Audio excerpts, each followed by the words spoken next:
I have the chance to date my old high school crush, but I'm engaged to my fiancée. What do I do? I had a crush on this girl Carla since middle school going into high school, but she never paid me no mind. I left for the military and met Sarah, who is a nurse and wants to become a doctor-nurse practitioner. Sarah was the usual type of girl I dated. I left the military to do contracting work and moved back to my home state. One day, while I was getting drinks at the bar, Carla was my bartender. She didn't recognize me, but when I told her my name, she couldn't believe it. She said she couldn't believe how much I changed. I started becoming a regular and eventually exchanged contact information with her to catch up. Throughout this time, she told me she has a crush on me, even though she knows I have a fiancé. She said she likes how driven I am. Now I'm conflicted. She says that she'll give me time to think about what I want to do. My fiancé and I are doing great, but I feel like she's normally the type of woman I always get. Carla, I never had the opportunity or thought I would. I don't want to hurt Sarah, but feel like I would regret this forever if I don't pursue it.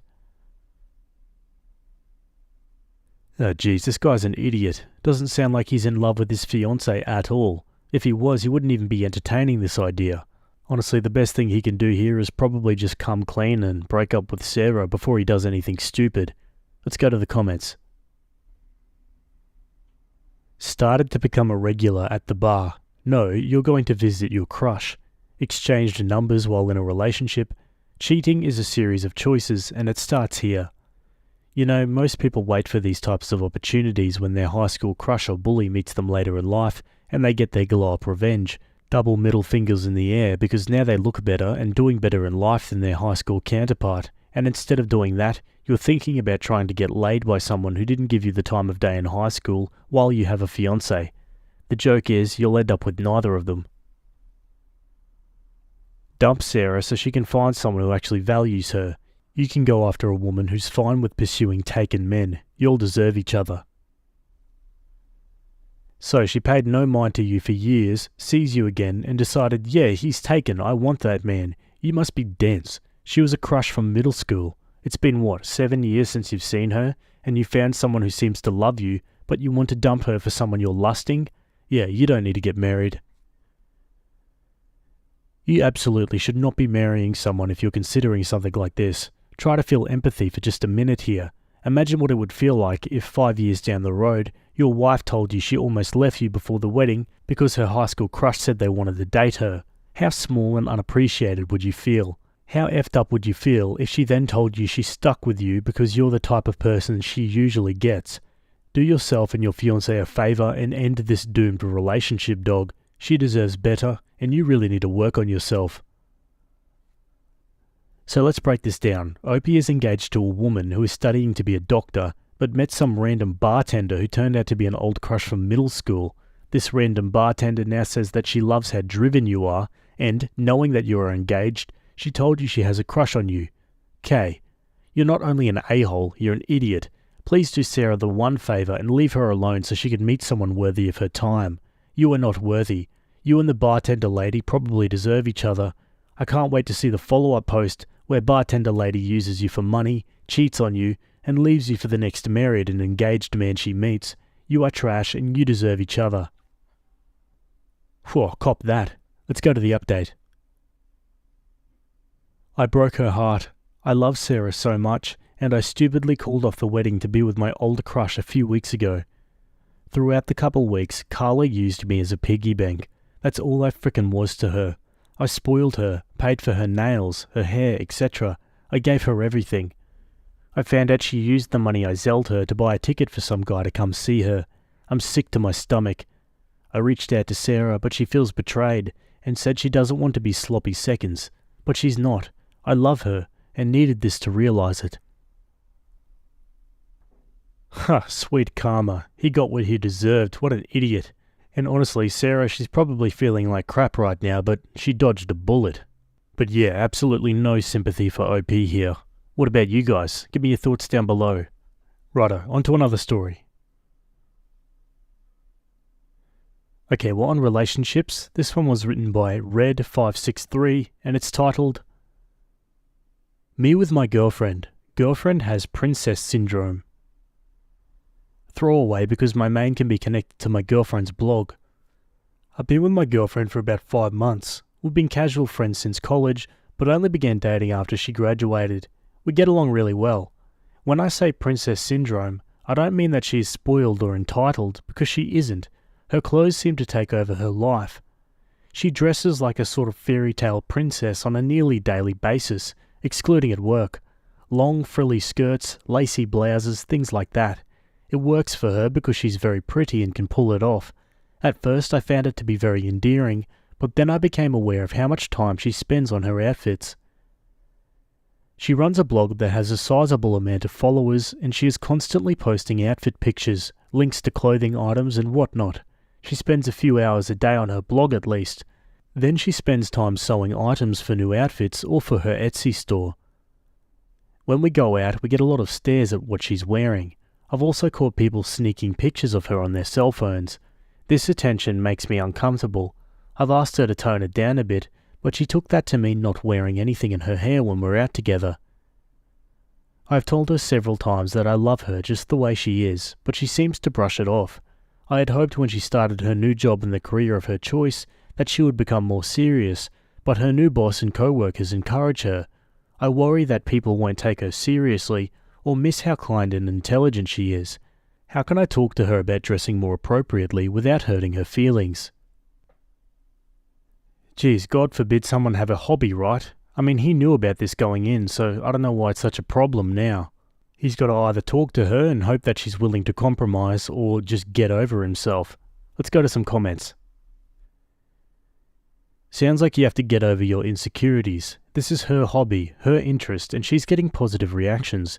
You shouldn't be trying to change her, especially when it was something that initially drew you to her.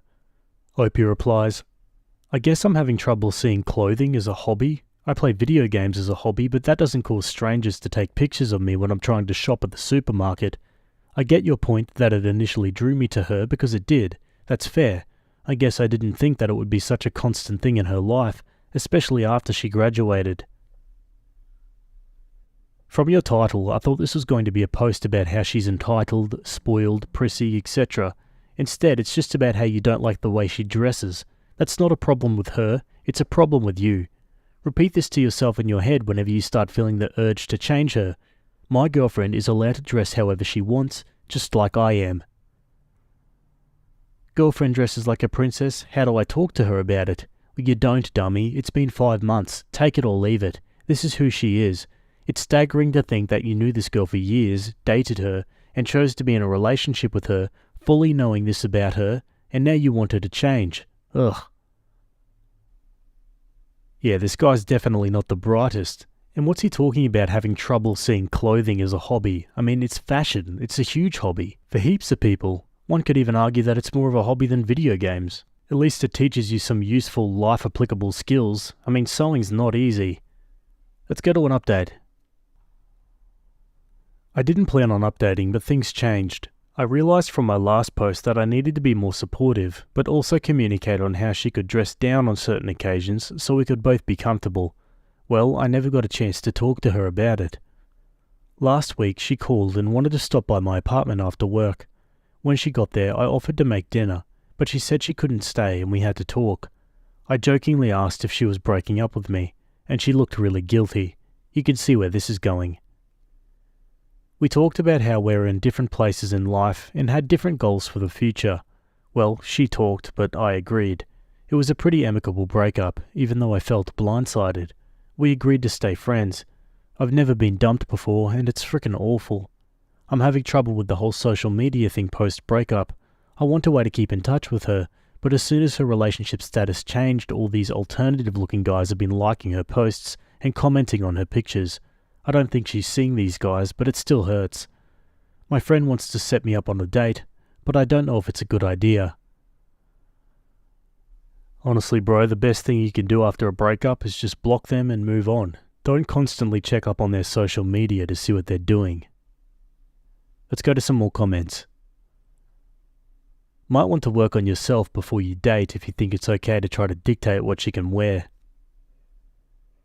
Damn, it always hurts, even when things aren't going well. I would avoid social media or block her posts at least for a while, That's the only thing that ever worked for me. Opie says, we agreed to stay friends, so I don't want to block her. Good for her, you deserved it. Hopefully you'll learn to accept people as they are in the future. No one has to change to make you more comfortable. A commenter replies, what do you mean deserved it? Since when was an amicable breakup a punishment? We are two incompatible people with different preferences here. He communicated his desires and she decided it wasn't going to work out. He knew in advance she was into the hobby, but didn't anticipate the attention and how it made him feel. No one has to change to make you more comfortable, but communicating your feelings is the core of any relationship. That way people can decide if they want to change to make the other person more comfortable. That's kind of the core behind compromise. In this case, it seemed a core part of her identity that she wasn't willing to compromise, which is fine, but you never know without communication. It doesn't sound like he was dishonest or deceptive. He didn't agree to date with the intention to manipulate her later. He found that the clothes attracted attention he wasn't comfortable with. Maybe he didn't express his feelings as perfectly as others would like, but that's what he came to get advice on, and frankly what this subreddit usually excels at. Yeah, plenty of feedback from both sides there. Anyway, there's a final update from OP almost 10 years later. I was going through an old email and found this account again. I was surprised I could still log in, and even more by the amount of people who had reached out to me. It's a bit embarrassing to relive this breakup from almost 10 years ago. In retrospect, it wasn't meant to be, and I think I was reeling more from getting dumped than the loss of the relationship. I'm 33 now and married to a wonderful woman, 31, for 4 years. I learned my lesson about supporting my significant other's hobbies. My wife loves running and baking. We have a daughter who is turning 3 this year. I want her to be free to express herself how she likes, as long as it's safe, of course. I would do anything for them. I'm still friends with my ex on social media. We don't talk, but we'll like each other's posts. She's married to another woman now who also dresses differently. It's not as frilly as she used to dress, but still unusual. Her pictures look like something out of Anne of Green Gables. She seems very happy on their farm together. Okie dokie guys, and that's the end of that one. Yeah, great ending for all parties involved. Also, an update almost 10 years later has got to be a record. Regardless, it's always good to hear how these people are going after their stories. Sometimes it's easy for us to read stories about people and then forget about them a day later, really confining these very real people to just entertainment value in our brains. But we forget, myself included, that these people have lives that go on, and you never really hear about them. All that being said, I appreciate a late update. Anyway, I'd love to hear your thoughts down in the comments. Let me know. Okay, on to another story. Okay, we're still on relationships. This one was written by a throwaway account, and it's titled, I walked in on my fiancé kissing his co-worker. I'm female, 28. So we all work together in a hospital, unfortunately.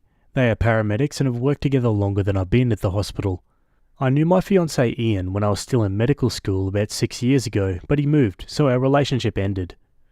I ended up joining the residency program at the same hospital where Ian was working, and we ended up reconnecting, and after 2.5 years, we're getting married. We're actually planning to elope, as we're not the type to want a massive fuss. His colleague, female 30, Sam, and he had a fling of some sorts about 9 months before I'd returned, but it had finished before I had returned. So I decided to drop lunch into him before I started my shift yesterday, as they had been slammed working, as have we all. I'm stopped by his manager as I walk in. I talk to her, wish her a good shift, and give her an energy bar, and she points me in the direction of my soon-to-be husband. However, when I see him, his lips are locked with Sam's. I left, he ran after me, and tried to tell me that he didn't kiss her back. She shocked him. He loves me, and can't wait to marry me. I really want to believe him, but I also have respect for myself, and I won't let them make me look stupid. I stayed with my friend last night. Do I trust his word, or what? Oh, this sounds like an episode of Grey's Anatomy or something. Let's go to some comments. Ask the colleagues. I bet if there has been anything, they will tell you. Maybe postpone the wedding. Meet him and take his phone.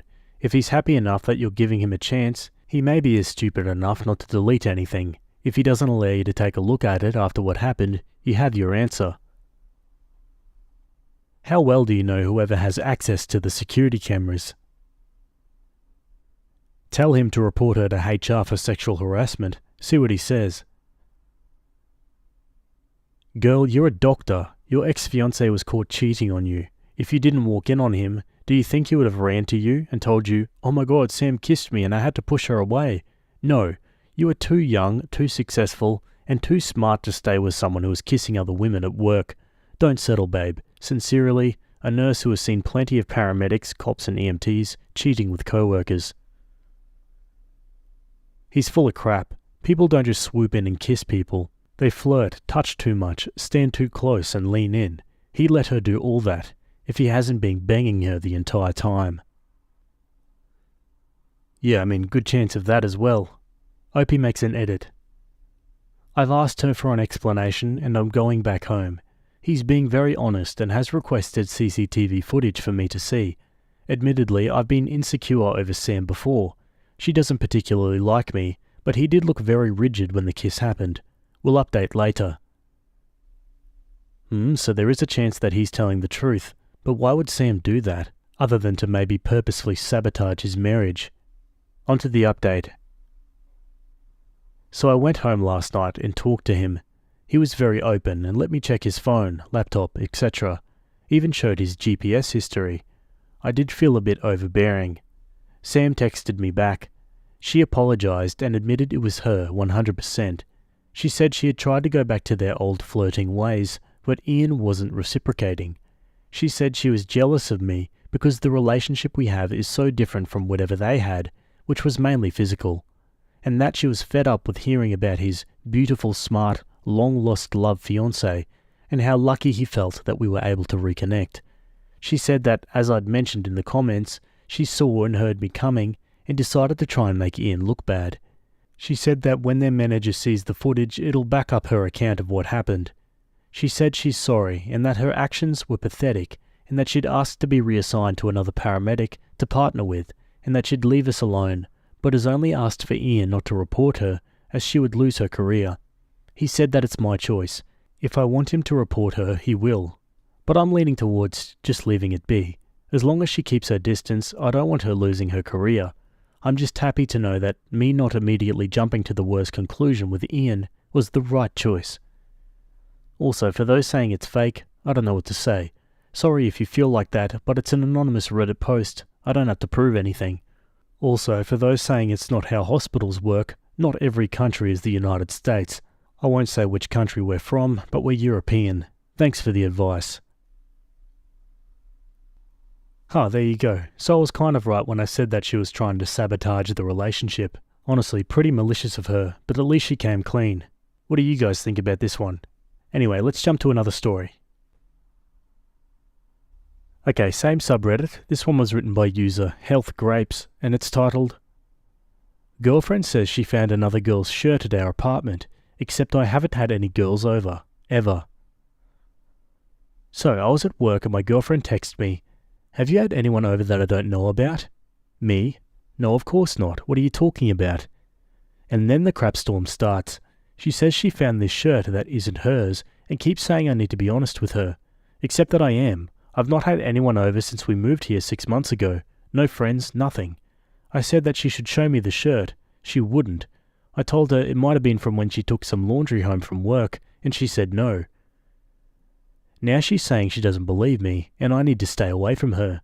Now she's ghosted me. I came home and she's gone. I still don't know what shirt it is, and does it matter really?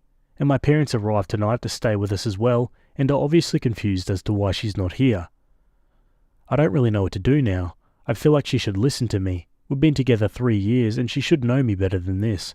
She's had some jealousy issues before, and I'm not sure if I've just had enough, honestly. I would appreciate some advice here. How should I handle this situation? Yeah, not showing the shirt is probably the big warning sign here. I have a feeling this might be some sort of test. Let's see what the comments think.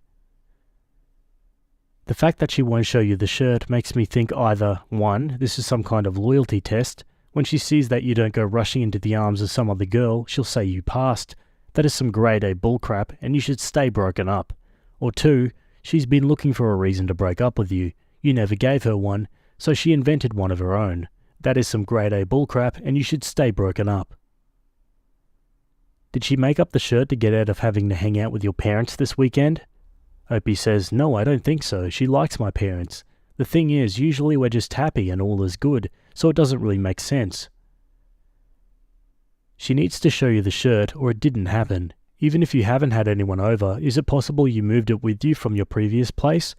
Opie says, no, because we lived together before as well. Man, it's just weird if it's true. I don't know. Do you do your laundry at the laundromat? I brought home ladies' underwear that was left in the dryer by mistake once. That was awkward. Opie replies, no we don't. I have no idea where it's from if it's true. Alright, well I'm going to throw this one over to you guys. Any theories? Let me know down below. Either way, no update for that one so far, but we'll keep an eye out. I'm actually really curious about this one. I met a girl who used to bully me when we were little. Now she's asking me out, and I don't know what to do. I, 27 male, was heavily bullied since the beginning of kindergarten until the end of middle school when I transferred into a different town. My classroom had 15 children, me excluded. Out of these 15, 7 of them used to bully me constantly, and the other 8 simply ignored what was happening. Out of the 7 bullies, 4 did some particularly heavy crap. I'll call them the B team. You can guess what B stands for. While the other 3 did some random lighter things, throwing paper scraps at me, stealing pencils and things like that. I will call them the C team, or acted as followers to the B team. What the B team did to me scarred me for life, and I had to go to therapy to deal with it. If I met them today, I would make them pay for everything they did to me. My hatred for the C team is not nearly as big, but it's still vivid. Until last year, I couldn't bring myself to forgive anybody in that classroom, both teachers and students, for doing nothing to help me when the B team was tormenting me. Last year, though, my hatred started to fade following some serious events in my life. Sorry, I won't share what events. When I transferred, I swore to myself I would never go back to that town or talk to any of them ever again. Despite that, my past has found ways to follow me. I work in a pub, not sure if this is the right term in English, part-time, twice a week, and around 6 months ago I met Nina, 27, there by chance. Nina was one of the 3 bullies of the C team, and while I have forgiven them now, it doesn't mean I want to have anything to do with her, so I tried to stay professional and act as if nothing was wrong. Anyway, physically she hasn't changed much. I mean, she's grown up since middle school, obviously, but I could still recognize her. I'm not sure if I made myself clear. The same cannot be said for me, probably.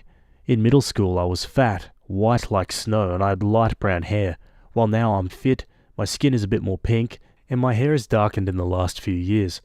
When some of my friends look at my old photos, they struggle to recognize me. We didn't talk for much as I was working, and she initially didn't recognize me, but when one of my colleagues called me to ask me something, she connected the dots. I have a particular name that is rare in our country, as it's really old-fashioned and nobody uses it anymore. Imagine, I don't know, being called Aristotle today. Once she recognized me, her demeanor changed drastically, and she got out pretty soon. She came back a couple of times in the following months, and she was quite shy towards me whenever we interacted.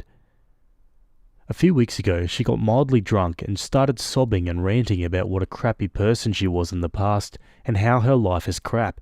It was the classic drunken rambling, and I didn't pay it much attention. I simply stopped serving her alcohol and gave her some water, but at some point she grabbed my hand while I was taking away one of the empty glasses, and she apologized.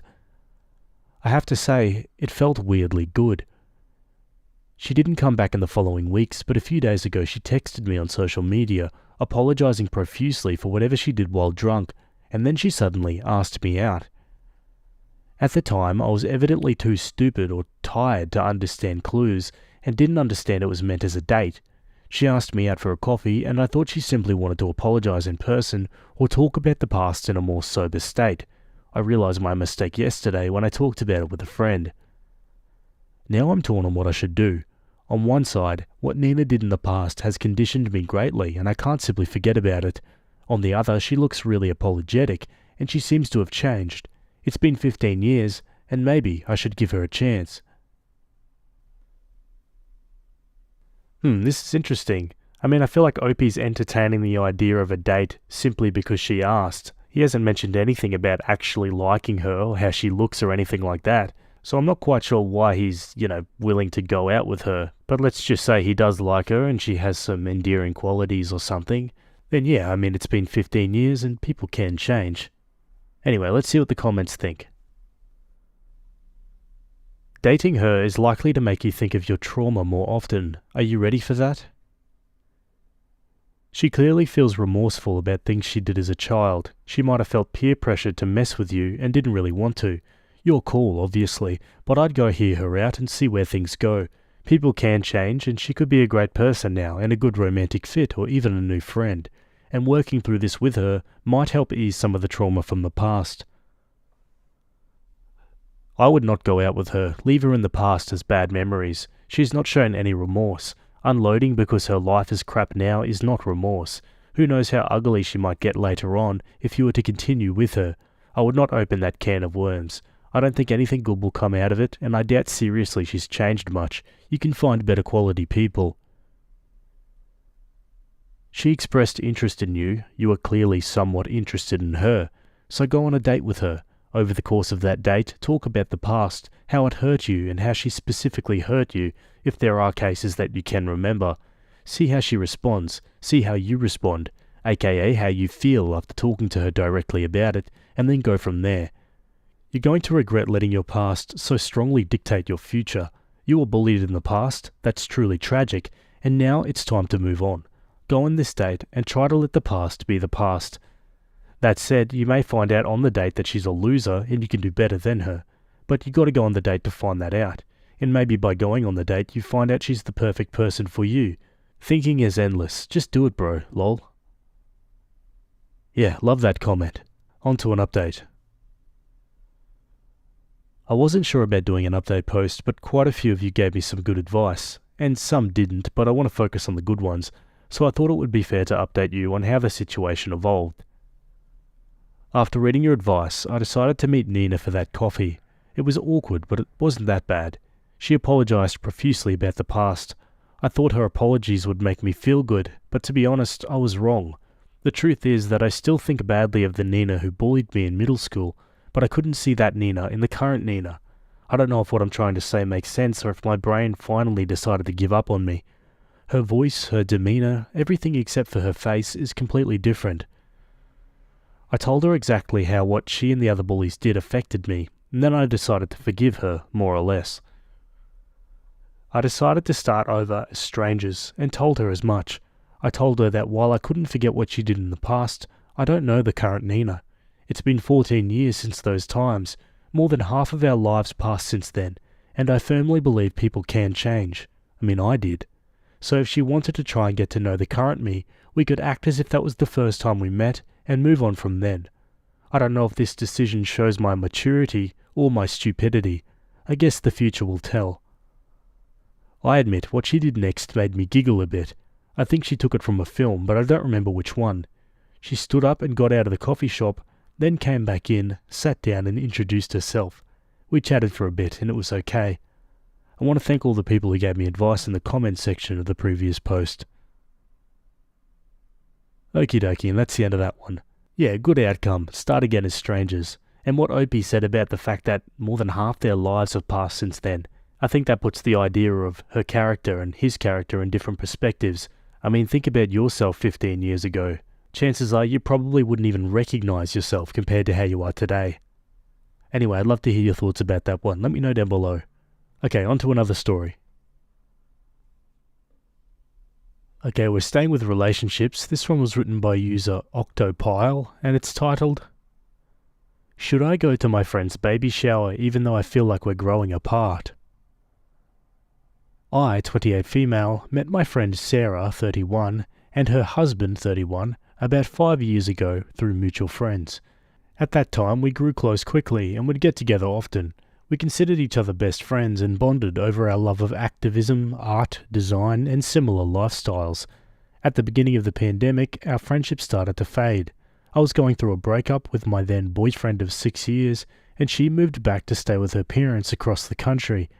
I tried staying in contact. I was sending care packages, I took care of Sarah's plants, and took deliveries for her while she was away. I was feeling alone and stressed, but understood with COVID she was going through a lot, and couldn't give me the support I needed. I leaned more on other friends in my family. When her and her husband returned, we weren't as close, but we would still get together often. I could tell she found it hard to relate to my dating stories, and I found it hard to relate to her stories due to some rapidly changing lifestyle differences.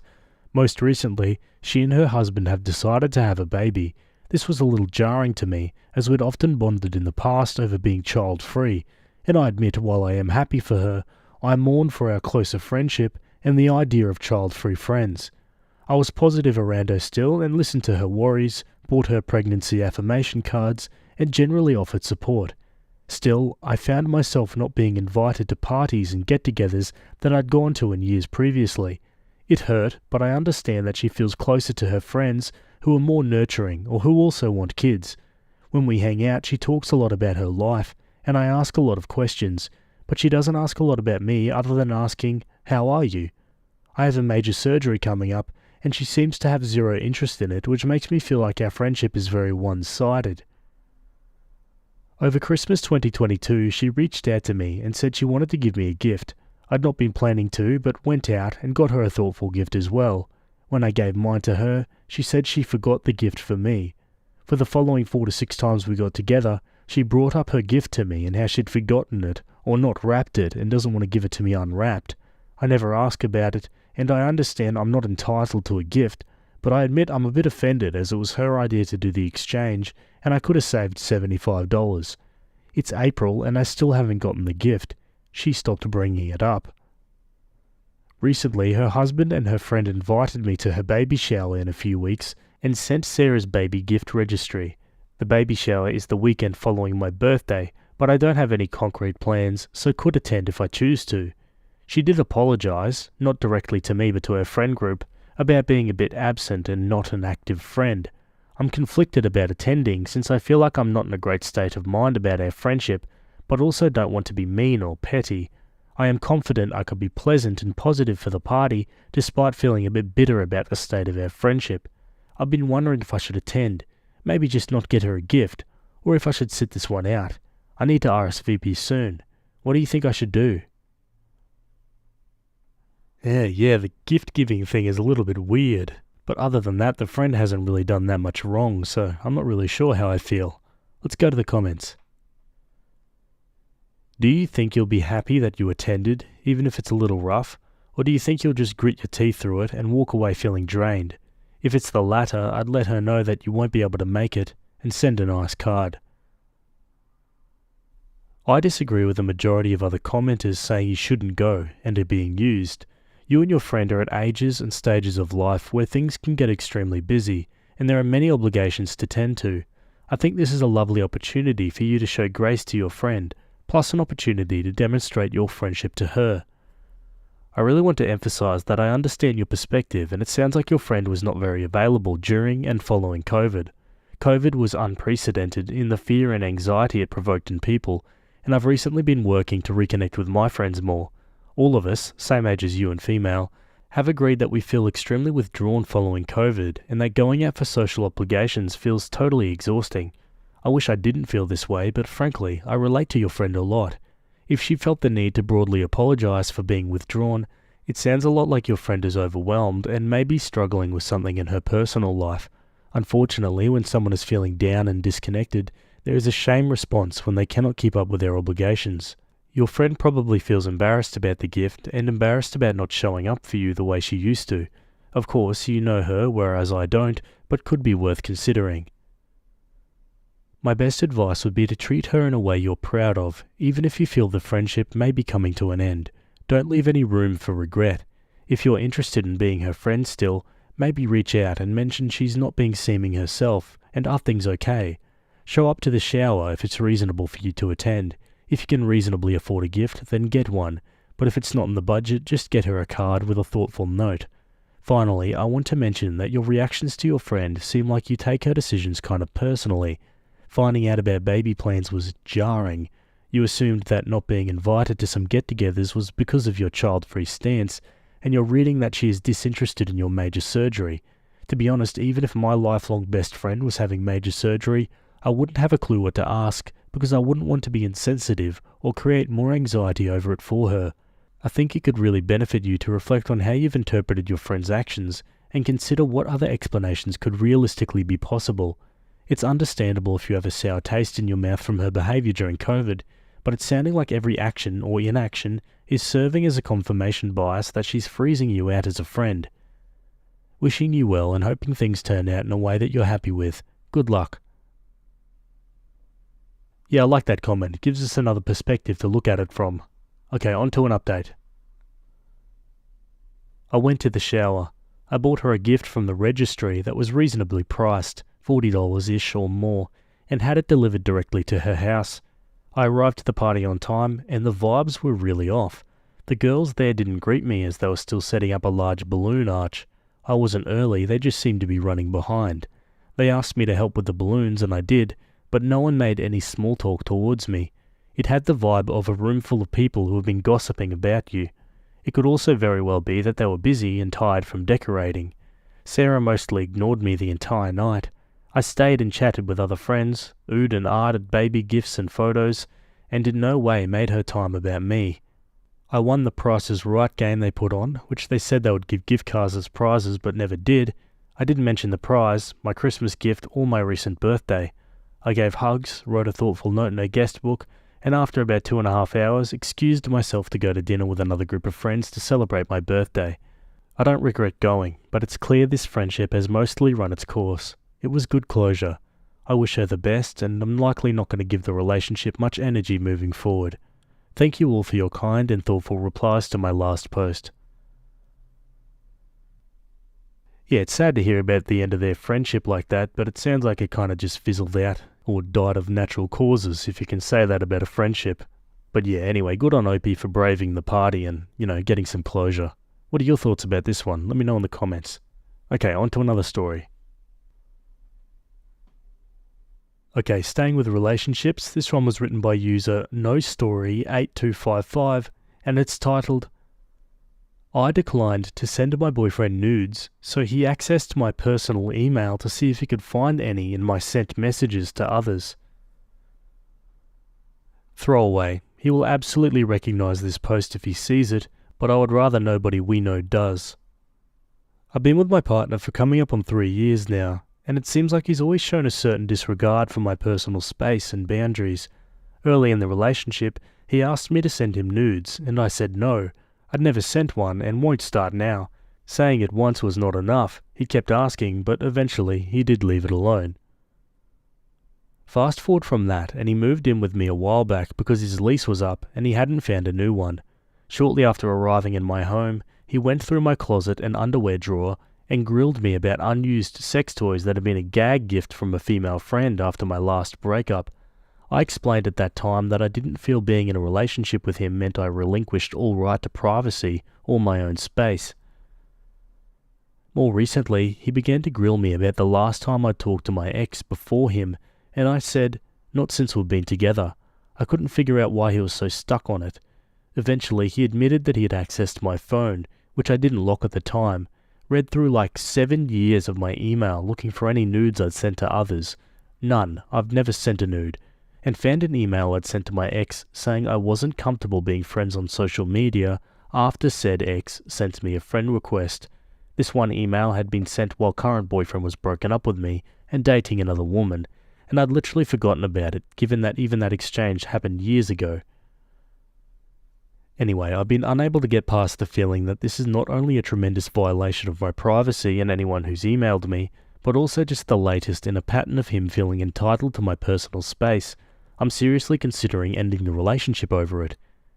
Assuming I can get him to go, do you think there is any chance of cancelling and proving this side of him, or is failure to respect my privacy just a trait he's always going to have?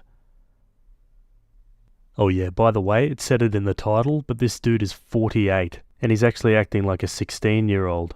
Yeah, I have a pretty good idea of what the comments are going to say here. Let's have a look. Quote, assuming I can get him to go, do you think there is any chance of cancelling and proving this side of him? Doubtful.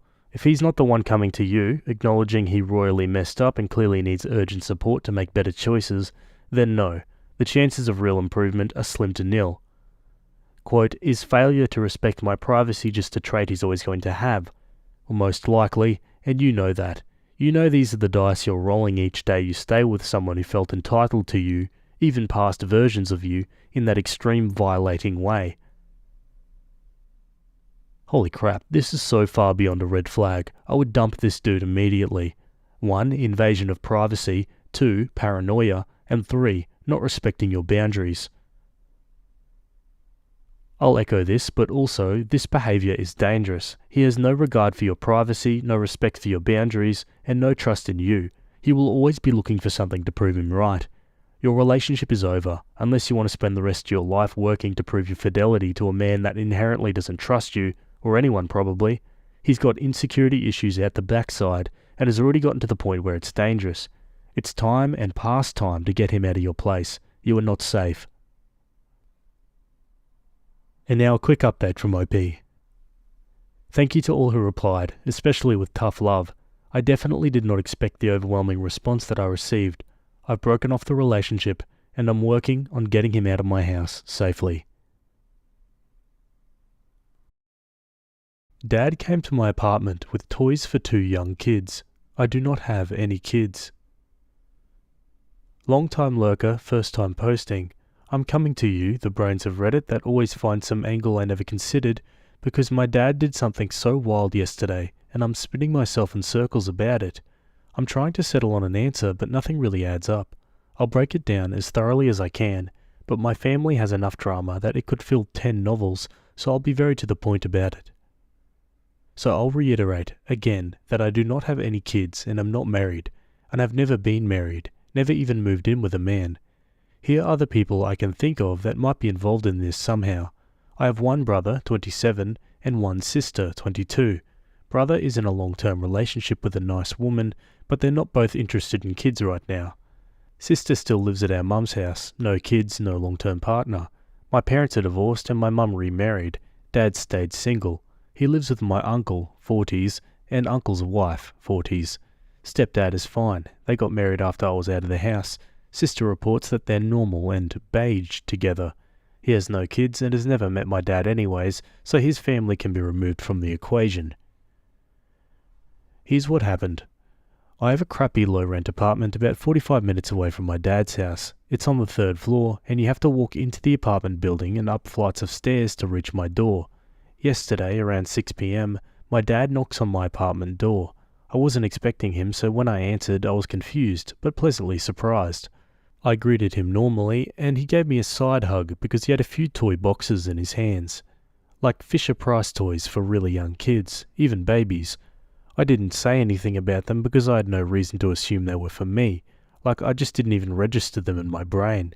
He looked totally normal. He wasn't breathing weird, wasn't sweaty, his pupils weren't huge. Nothing was off with him visually. When we hugged, I didn't smell anything weird, no alcohol or smoke or anything, but my face wasn't too close to him. I said I was happy he dropped by, but why is he here? He said he was in the area shopping when he saw these toys, which he then held up for me proudly, and wanted to give them to the girls. I said, who? And he gave me 2 names I didn't recognize. I remember my brain sorting through the Rolodex of everyone I've ever met in our family, Terminator style, and nobody matched. As I'm standing there trying to match the names to any kids I knew of, he peeks over my shoulder into the apartment and asks if the kids are here or if they're with Mike. Again, who is that? Apparently it's my husband. I must have been radiating confusion, since now my dad is looking just as confused as I am, but still keeping up a good mood kind of vibe. I tell him I am not married and have no kids. At first he insisted I did, and when I reiterated that, he just kind of shook his head. At this point I'm getting really concerned. Is my dad lost? Confused? Is he having some kind of breakdown? I ask my dad if he knows where he is. He starts to get frustrated really quickly and confirms that yes, he knows where he is and who I am. I start to ask him questions that I've seen in movies like, do you know what time it is or the year? And he just gets more and more angry. He starts shouting at me right in my face, yelling, you think this is funny? And are you trying to make me look stupid? There's bubbles of spit in the corner of his mouth. He went from 0 to 100 so fast it genuinely kind of scared me, and I just retreated a bit into my apartment. When I backed away, he took it as a personal offense and started screaming, oh, now you're scared? You're scared of me? Guess I'll just F off then. He storms off, literally stomping his feet like a child down the hallway. I thought about chasing him, but he was so irate that I didn't think it was a smart move. Whole interaction was less than 5 minutes. I closed and locked my door and immediately started making phone calls. Called my mum, uncle, and siblings. Nobody has any idea what just happened. I did ask my mum and sister if I was the crazy one and did have children I just forgot about. They confirmed I certainly didn't. Uncle says that Dad left the house around 4 p.m. to run errands in my area, so that part was true. I told him what happened and he said he'd try to figure out what was going on and would call with updates. It's tomorrow morning and I haven't heard anything back. I spent all night trying to figure this out. Here are my theories. He has another kid somewhere that none of us know about, and that kid is married with 2 kids. But if that's true, why my apartment? Did he confuse me with his other hidden kid? He confirmed he knew where he was, so I'm not sure. Did he drive here on autopilot? He'd have to get out of his car and walk all the way up here though, which should have been enough time to snap out of it. The anger might have come from him realizing what he'd done and panicking, but it would have been so easy to make up a lie about what happened. He had some kind of mental breakdown. Now this was my first thought, but he looked and acted so normal. He drove out here and went to a store and purchased items without issue, so he must have been in decently sound mind to do that. Maybe he was somewhere else in his mind. I considered the idea that he was maybe in the past and thought I was someone else, but again he confirmed where he was and who I was, and I didn't recognize any of the names as anyone in our family. He did this on purpose for some reason. Well, I have no idea why he would do this. Drama? Our whole family loves to stir the pot, but this is extreme, and makes him look bad, which is out of character. If he were to manufacture drama, he'd want to make himself look good, so this would be a drastic switch in his dramatics. Maybe sympathy? Maybe he's going to play this up as some kind of stress breakdown? As far as I know, his job doesn't squeeze him too much. He's had the same position for years and was pretty happy with it. The most he complained about was having to work overtime every once in a while. Or he's developing dementia. I know early onset dementia could be the cause, but he's just barely 50. Yeah, he's getting older, but not that old, and he's never shown any signs of cognitive failure up until this exact point. This is a huge escalation from nothing. If anyone else has any idea what's happening here, please share. Uncle has yet to call me back, and my siblings can't get through to my dad's phone. I think it's dead. I left a voicemail and text on my uncle's line, but who knows if he's seen them. I don't have any authority in his life. The only one that does is my brother, and he lives in another state, so it's not like he can help much. What the F happened to my dad? Geez, yeah, whatever the case, it is worrying. I mean, there's 100 things this could be, to be honest. Could be some old brain injury or head injury that's coming back, like CTE, or it could be an early onset dementia kind of thing. Either way, like I said, it is worrying. Let's go to some comments. Something is seriously wrong with your dad. Even if he does have a secret kid somewhere, confusing you for them like that is already a bad sign. Him somehow concocting a family you have and being that certain of it, along with a mercurial mood, is a really bad sign. I won't speculate as to what is wrong, but your dad needs to see a doctor yesterday. Opie replies, Agreed, but I really don't know how to make him go. I don't have any medical authority over him, and I think calling the police would be a bad move that would destroy any trust he has in me. Like having him dragged to a hospital after a mental breakdown has to be bad for his mental state, right? Your dad needs to be seen by a healthcare professional immediately. There are multiple possible causes of this beyond dementia, which you personally cannot rule out. Things like schizophrenia, drug reactions causing hallucinations, even things like brain tumours can cause seemingly otherwise normal people to do things we might seem as crazy. Get him to a doctor ASAP. My dad had brain tumours late in his life. Yep, before anyone caught what was going on, there were changes that seemed to not make much sense. He got them removed and was around a few more years, but could have killed him years earlier. He needs medical help, and fast, as someone said, or he may not have a dad much longer. Brain tumours are only one of many things that could be going on. When I started kidney failure, the chemicals in my system made me hallucinate. I was convinced that my favourite first manager was my doctor. She left her job, went back to medical school, and saw my name and asked to be my doctor. That's what I thought. I didn't feel anything but tired. It's like your brain is sitting in pee. I was in the hospital for 2 weeks trying to dry out my brain and clear my system of toxins. The hallucinating wasn't what initially put me in the hospital. My blood sugar dropped dramatically and I passed out. I say this to say that you and your family need to get your dad checked out as soon as possible. Yeah, geez, all of those reasons are pretty scary. Let's go to an update. Hi everyone, I wanted to wait until I had more information to post an update, but a lot of people were seriously worried about my dad and I, so I wanted to let everyone know what happened. I finally found my dad. My uncle took him to the hospital the night of the incident, and was, for reasons I'll get to, ignoring our calls and texts. Anyone who bet on head injuries and drugs, you're correct. You can cash out your chips at the front counter, haha. There was no second family. I wish there was. My dad would just be in drama-related trouble and not medical trouble.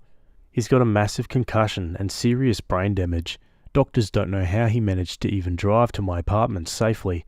They think he was on autopilot since he takes that freeway nearly every day. The phantom kids are his co-workers. His brain somehow blended the details of his co-worker's life into his own. Co-worker has a daughter who is married and has 2 kids, and the memories of being told about the girls mashed together with memories of his own daughter. Doctor says this is pretty common with head injuries. My uncle did find my dad and take him to the hospital. He did drive out to my area and scour the place looking for my dad, and eventually found his car outside Walmart around 10 p.m. Couldn't find him outside, but did find him out behind the building, harassing an employee for a cigarette. He grabbed my dad and kind of dragged him into the car and took him to the hospital. He just decided not to update anyone because he didn't want to stress us out. I don't believe him at all. I think my uncle is responsible for what happened to my dad and was avoiding us out of guilt. After I posted here, I went to work, and once I was clocked out, I went to my dad and uncle's place. Dad and uncle's cars were gone, only my aunt's was there. I went and knocked, but nobody answered. People in my last post mentioned carbon monoxide poisoning, and I was kind of freaking out, thinking my aunt was just frickin' dead inside, so I went around the house testing the doors and windows to see if I could get in. The back door was unlocked, so I just let myself inside and looked around. Totally empty. I even checked underneath the beds, since a couple people mentioned my dad could be paranoid or scared and hiding. My aunt has this giant purse and it wasn't there, which confirmed to me that she was probably with my uncle. I went back and sat in my car and started calling any hospitals and jails that came up on Google Maps. Nobody had any answers and just said he wasn't there. I even called the cops for a wellness check just to see if maybe they could call around to hospitals and get a different answer, but I waited until 11 p.m.-ish and literally nobody came. No police, no family, nobody. I drive back home and try to get some sleep. Next day, I call out of work and spend the day driving around my area trying to find my dad. I couldn't track him down, so I started calling hospitals again. There's 3 in my area, and while 2 of them gave me, "No, he's not here, sorry," one of them got really nervous over the phone and said, "I'm not supposed to give out patient information." I got suspicious. I kept asking and she just got more and more flustered. I hung up and drove my ass over there and saw my uncle's car in the parking lot. It was kind of late. The sun was down, but I wasn't keeping track of time, so there was only like 5 cars in the visitor area, and his was one of them. I do not have words to describe what I was feeling, but it was mostly rage. Like, what the F? Hello? He's been here the whole time? I went in and tried to get the receptionist to let me see my dad.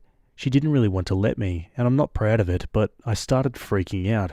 I slammed my hands on the desk, screamed, knocked over a magazine rack. I guess my tantrum made someone go talk to my uncle and aunt, since she came out to the waiting room and told the receptionist it was fine to let me through. If she didn't look so tired and sad, I was going to maul her, but the look on her face made me calm down, if you can call it that. Long story short, she took me to my dad's room. He looked terrible. None of you know my dad, but he's a beast. He's 5'11" with massive smile lines and bright shining eyes. He's my dad, so I'm biased, but he's always so full of life. Laying in that hospital bed, he looked dead already. Sunken eyes, lifeless and droopy face. He looked empty. I was able to talk to him for a bit, but he was totally out of it. He had to be reminded who I was several times and kept forgetting where he was and why he was there. Just like my dad, when I get upset, I get angry. I practically dragged my uncle out of the room and into the hallway for an explanation. After like 20 minutes of him making excuses and beating around the bush, another reason I think he's guilty, he told me what happened. Apparently Monday morning, my dad fell getting out of his car and cracked his head really hard against the driveway. He got up and everyone thought he was fine, so they just went inside the house as normal. After a while, he had a headache, so they gave him a couple prescription painkillers to ease the pain. Apparently that worked, so they just let him continue his day as normal. They only got concerned when I called and told my uncle what happened. He kept being so weird and evasive that I know there's more, but I couldn't wring his stupid frickin' neck in the hospital hallway, so I just let it go. Here's what I think happened. I know my uncle and dad, and I know the history of this stupid family like the back of my hands. I think my dad and uncle got into a fight over something, and dad was either pushed down or hit in the head by my uncle. The altercation gets resolved somehow, and they go back to normal, but my dad's head still hurts. I learned at the hospital from the doctor that there were enough painkillers in his body to numb a horse, so I suspect my aunt and uncle just kept feeding him painkillers so they wouldn't need to take my dad to the hospital and admit what they did. I pressed my aunt about the painkillers and she eventually halfway admitted that they weren't exactly allowed to have them at all. I suspect she bought them off someone else. They're likely addicted, and I just didn't know. I'm almost 100% sure this is their fault. If they'd taken my dad to the hospital as soon as he hit his head, he would probably be okay. I'm staying at the hospital now, and my aunt and uncle have left. Doctor says to not get my hopes up about my dad. But when doctors say that, it always means he'll actually be okay, right? That's how it always goes. They tell you that your family member probably won't make it, but they always prove them wrong. I'm sorry, but the rest of this is just going to be venting. You know what really gets me? I could handle all this. I could understand it. My uncle and aunt have always been less than reliable. I can't believe that this could come from them.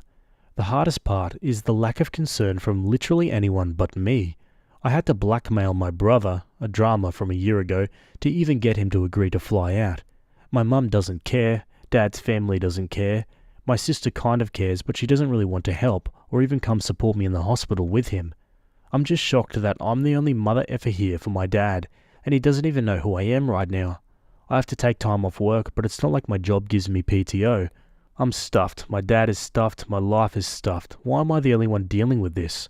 My brother is the only one of us with time and money to help fix this, and I had to threaten him just to get him to come back home. I wish I'd chased my dad when he left my apartment. I was afraid of him, but I'm even more afraid now. My dad is probably going to die, and I trusted the jerk who killed him with helping him. What's wrong with me? What's wrong with everyone? Why doesn't anyone give a crap about my dad? Why doesn't anyone give a crap about me? I could have been a better daughter to him. I could have visited more, called more, involved him in things more. I could have chased him when he left my apartment.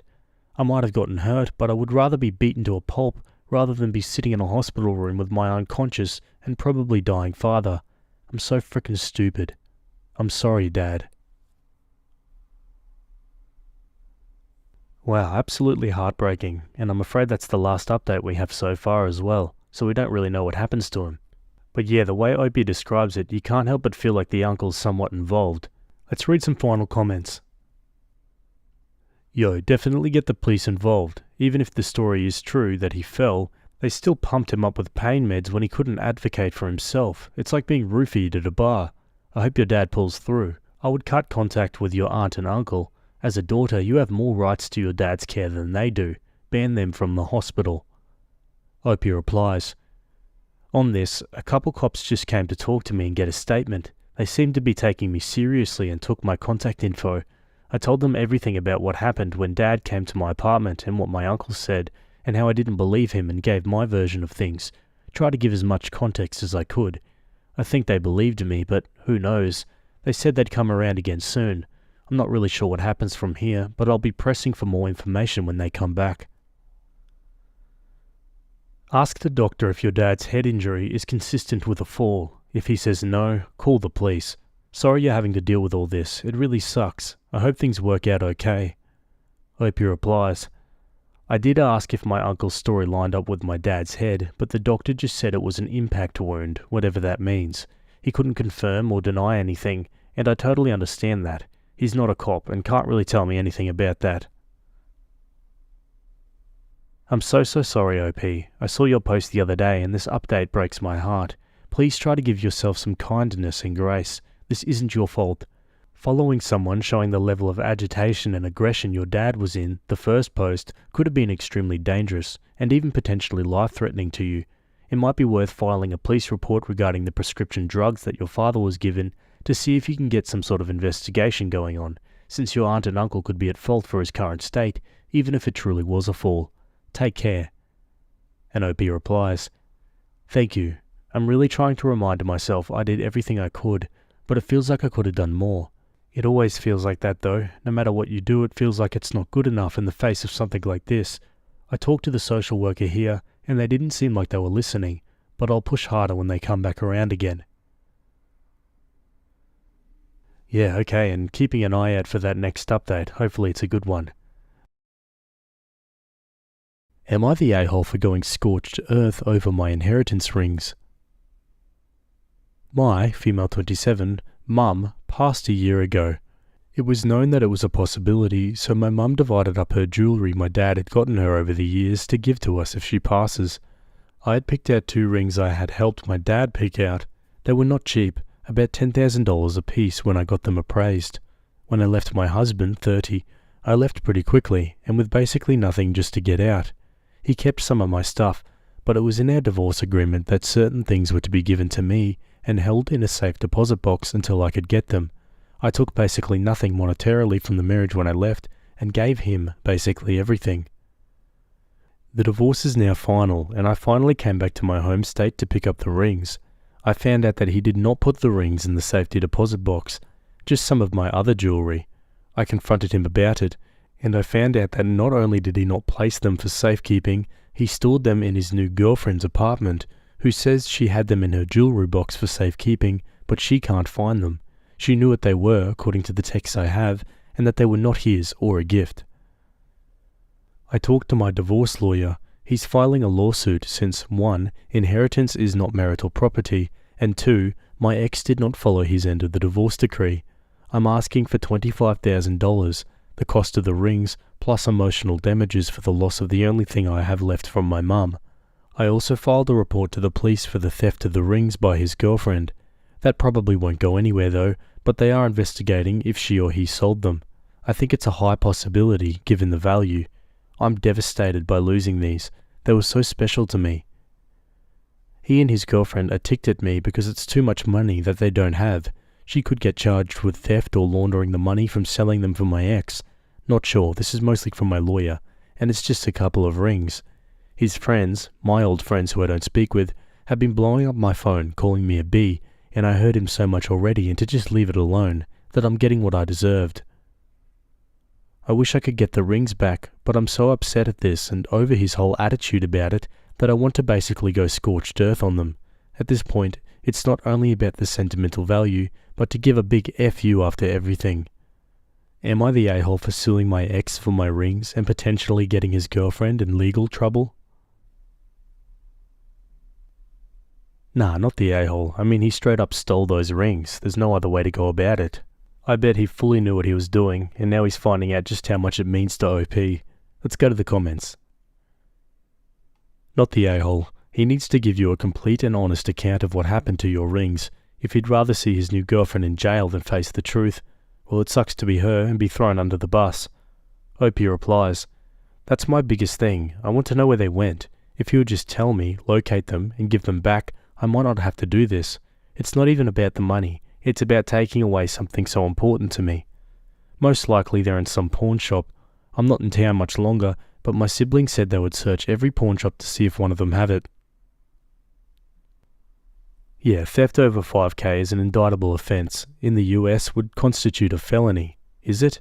Probably depending on the state. Major faux pas and major F-up. OP replies, "It's a felony, it's just whether or not they can get proof of the actual theft.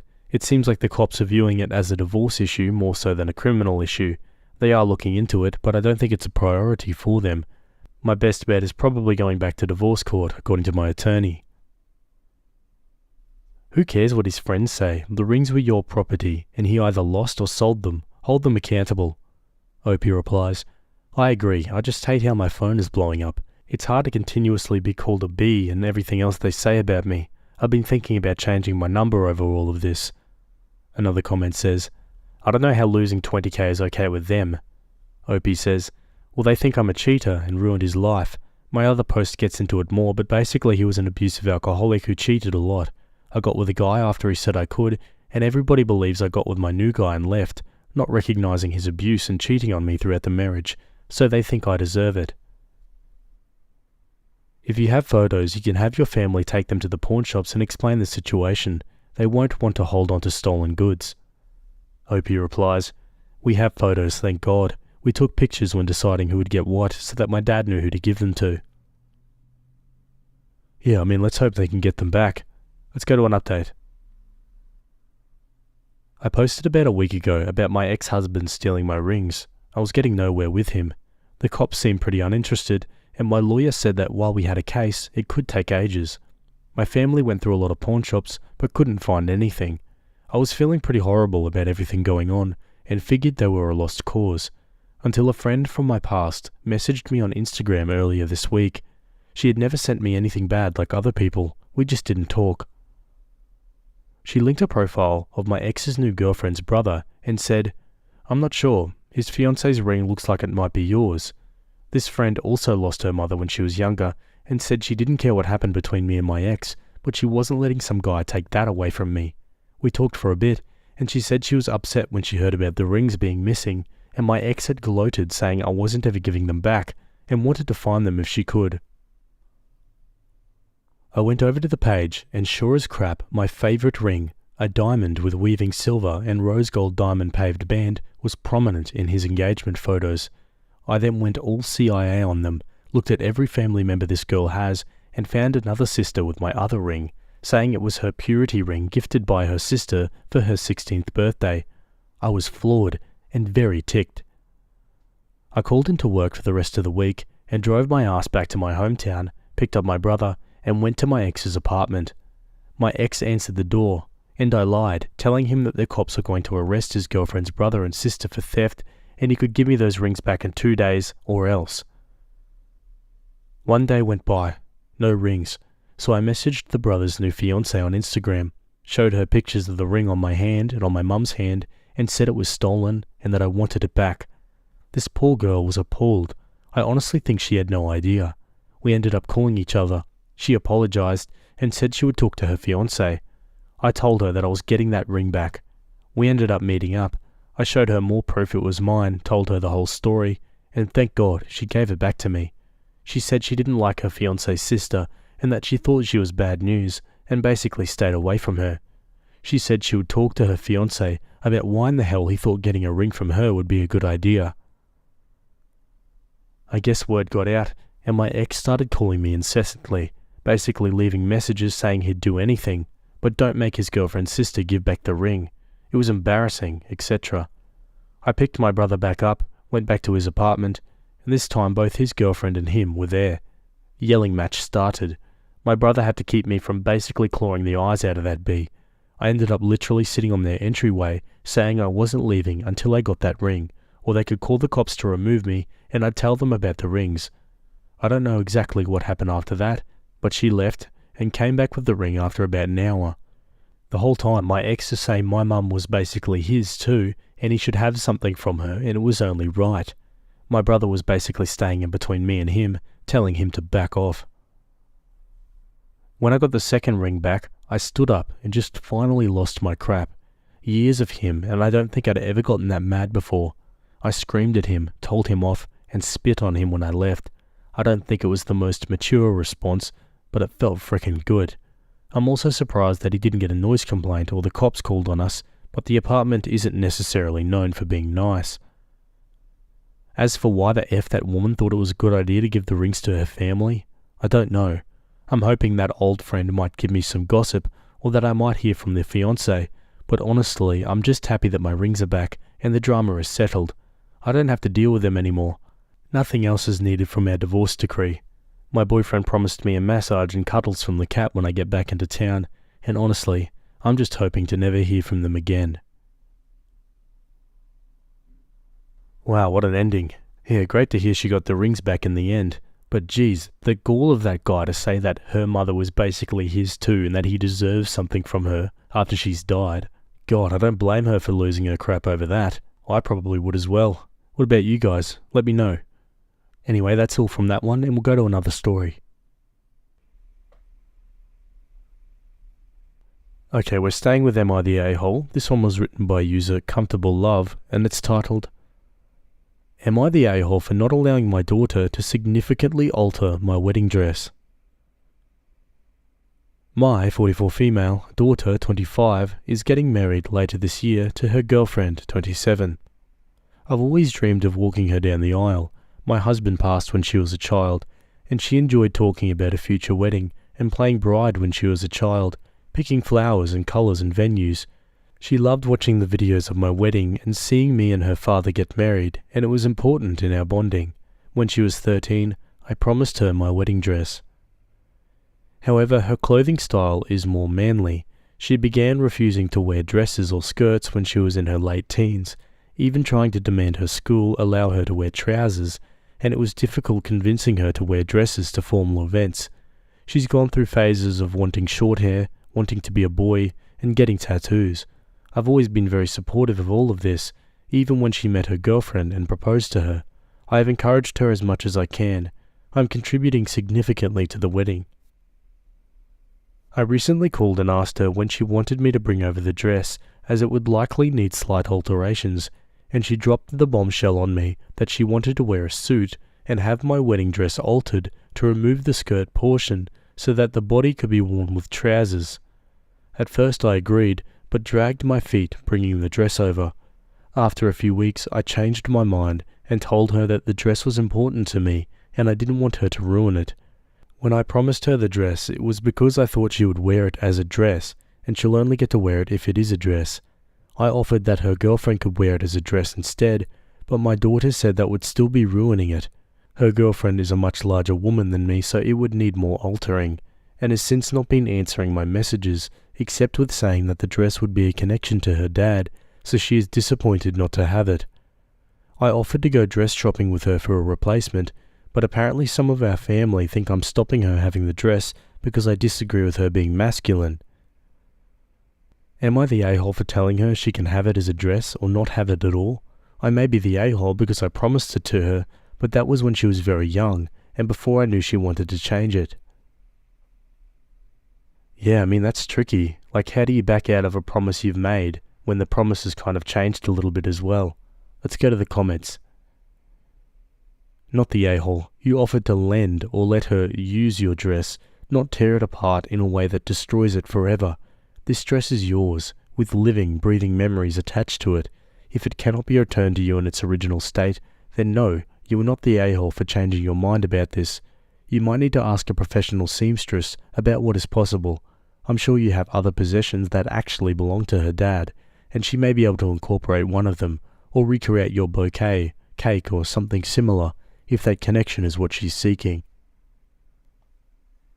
Basically, you want your wedding dress to remain a dress, and your daughter would like to incorporate it into her wedding outfit, but she doesn't want it to be a dress anymore. If you allow her to alter it, it will still be a family heirloom, but it won't be a vintage dress. I think you're within your rights to simply tell her that the dress has terrific sentimental value to you and you'd like it to remain intact.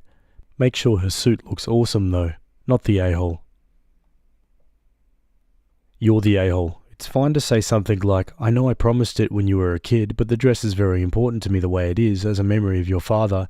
Then it'd be no a-holes here. But your post absolutely drips of disdain that you're thinly trying to cover. You bold suit like it's so shocking and wrong. You tell her you don't want her to ruin it, and you offered to go dress shopping with her. Not wedding outfit shopping, dress shopping. It is your dress, but she wants to make it her own, to honour her father. You want it as a memory of your husband. That'd be fine. But this isn't about her changing it, because you seem fine with her future wife significantly altering it as long as it's still a dress. This is about how you don't want her wearing a suit. Yeah, interesting thought. Opie answers some more comments. Info. What happens to the dress if she doesn't wear it? Is it just going to sit in storage, or do you still look at it fairly regularly? In other words, what will you lose if she alters it? Opie replies, It lives in my closet. I don't seek it out, but I see it. If the dress could be returned to its original state, or if there's something from OP's late husband that the daughter could wear. I will be talking to a professional about if it's possible to recover the dress after splitting it. I only have my husband's cufflinks from his wedding suit as he was buried in it, and I will offer her those. Another comment says, "You obviously just aren't happy with her not wanting to wear a dress. You would have been fine with significantly altering it for your daughter's fiancé, but now you're not. You're homophobic, and you said in the past it was difficult to convince your daughter to wear dresses for formal events. You have a history of trying to get your daughter to wear dresses instead of respecting her choices. Why did you make her wear them?" OP says, "I was trying to prevent her from being judged by people more traditional." Another commenter says, "Yo, she doesn't want suggestions. She wanted to be vindicated in her homophobia." And OP replies, "I am not homophobic. I support my daughter. I've just been surprised and I'm struggling. I've gotten direct messages telling me that I'm right not to give my daughter the dress because they are homophobic and think she should not be getting married. If I didn't feel so strongly about the dress, I would give it to her simply to spite them." Another commenter says, "You're the a-hole. Read other comments regarding microaggressions, transphobia and homophobia. I want to wear a suit to my wedding too. It's not wrong.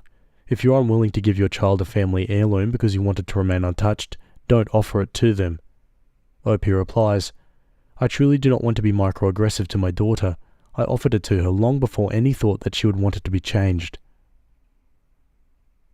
Yeah, I feel like the comments are being pretty harsh on OP here. I feel like she does genuinely care for her daughter, and the worry here is ruining the dress. What do you guys think? Anyway, onto an update. I posted recently about my daughter surprising me by wanting to turn my wedding dress into a suit, which I refused despite having promised her because the reality hurt me. I was upset, and it made me feel better to see people agree with me. But the comments that made me upset made me think the most about the future and helped me empathize with my daughter. My daughter came over tonight and apologized for ignoring me and explained that she'd always thought she'd been promised she could have the dress to own rather than borrow, so she was sad to have lost that dream. I apologized for if I'd ever come off as not supportive of her, as many comments said I sounded homophobic, and I want to be clear that I am not. I respect and love my daughter. We talked about many things, especially about my husband, how his presence could still be felt on the day, how my daughter felt jealous that her fiancé would get to share the day with both of her parents, while she has only a memory. We watched the wedding video again. It's been a few years, and cried a bit. We also had some wine, so I apologize if this is not completely clear. I told her that I hadn't realized how much giving up the dress would hurt, and that I didn't think I could completely sacrifice it, and that I would talk to a tailor about if the dress could be separated and be put back together and returned to me, but if not, then I would help her find a suit as alternative and give her some of the dress's lining to use in it. I also surprised her with her father's wedding cufflinks to wear, as suggested by many commenters, and my veil in case her fiancé wanted to wear it, and she was extremely happy with this as a compromise. She asked if she could try the dress on, just to see what it would be like. I will admit I was hoping she would change her mind once she had it on. She let me do her hair and makeup however I felt like. She was laughing so hard because it reminded her of when I did her braids for school. She picked out things for me to wear too, and her style too, just to see how I would look, and we took pictures together and danced. She looked beautiful in the dress. It was like I'd always dreamed when she was my little girl, but she didn't look like herself. Suddenly, I knew a lot of you had been right. I hugged her and apologized and told her to take it and do whatever she wants.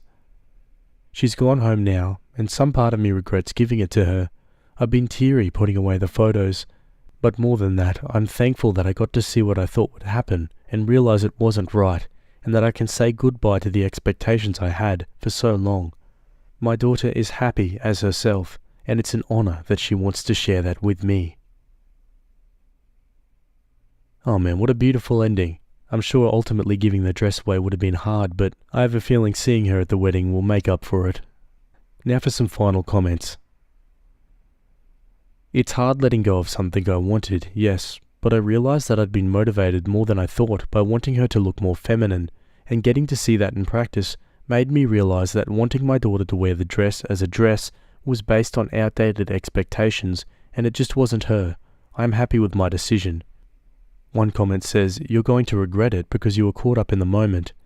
Opie says, I don't regret it. Sometimes it takes a strong moment to overcome emotional inertia. Another comment says, this whole scene is so touching to me as a queer person because it's a battle I've experienced internally as well. There are times I still fall back on old expectations that I should be pretty and feminine, but every time I give in and try dressing up, it's exactly like this. It's not that I don't look good in a dress and makeup, but I can't look or feel like myself, and that's more important. It's really moving to me that you were able to let go of your expectations and embrace your daughter as herself. It sounds like the wedding will be beautiful and full of meaning. Opie replies, thank you. I know I've gone too far at times in expecting her to be feminine while thinking I was being supportive or protective. There was always a small anxiety there that she should fit in more to be accepted, even if I didn't think there was anything wrong with her. That is gone now. My dad won't walk me down the aisle, and I want to know if I should uninvite him from the wedding. I, 30 female, am getting married in about a month to my best friend, 35 male. I did not grow up knowing my dad, 55, very well, as him and my mum divorced when I was an infant. He remarried and had several kids with his new wife, who hates my very existence.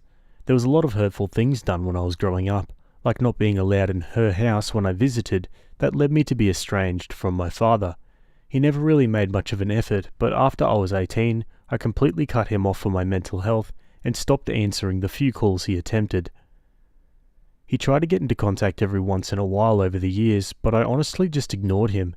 I was hurt and angry.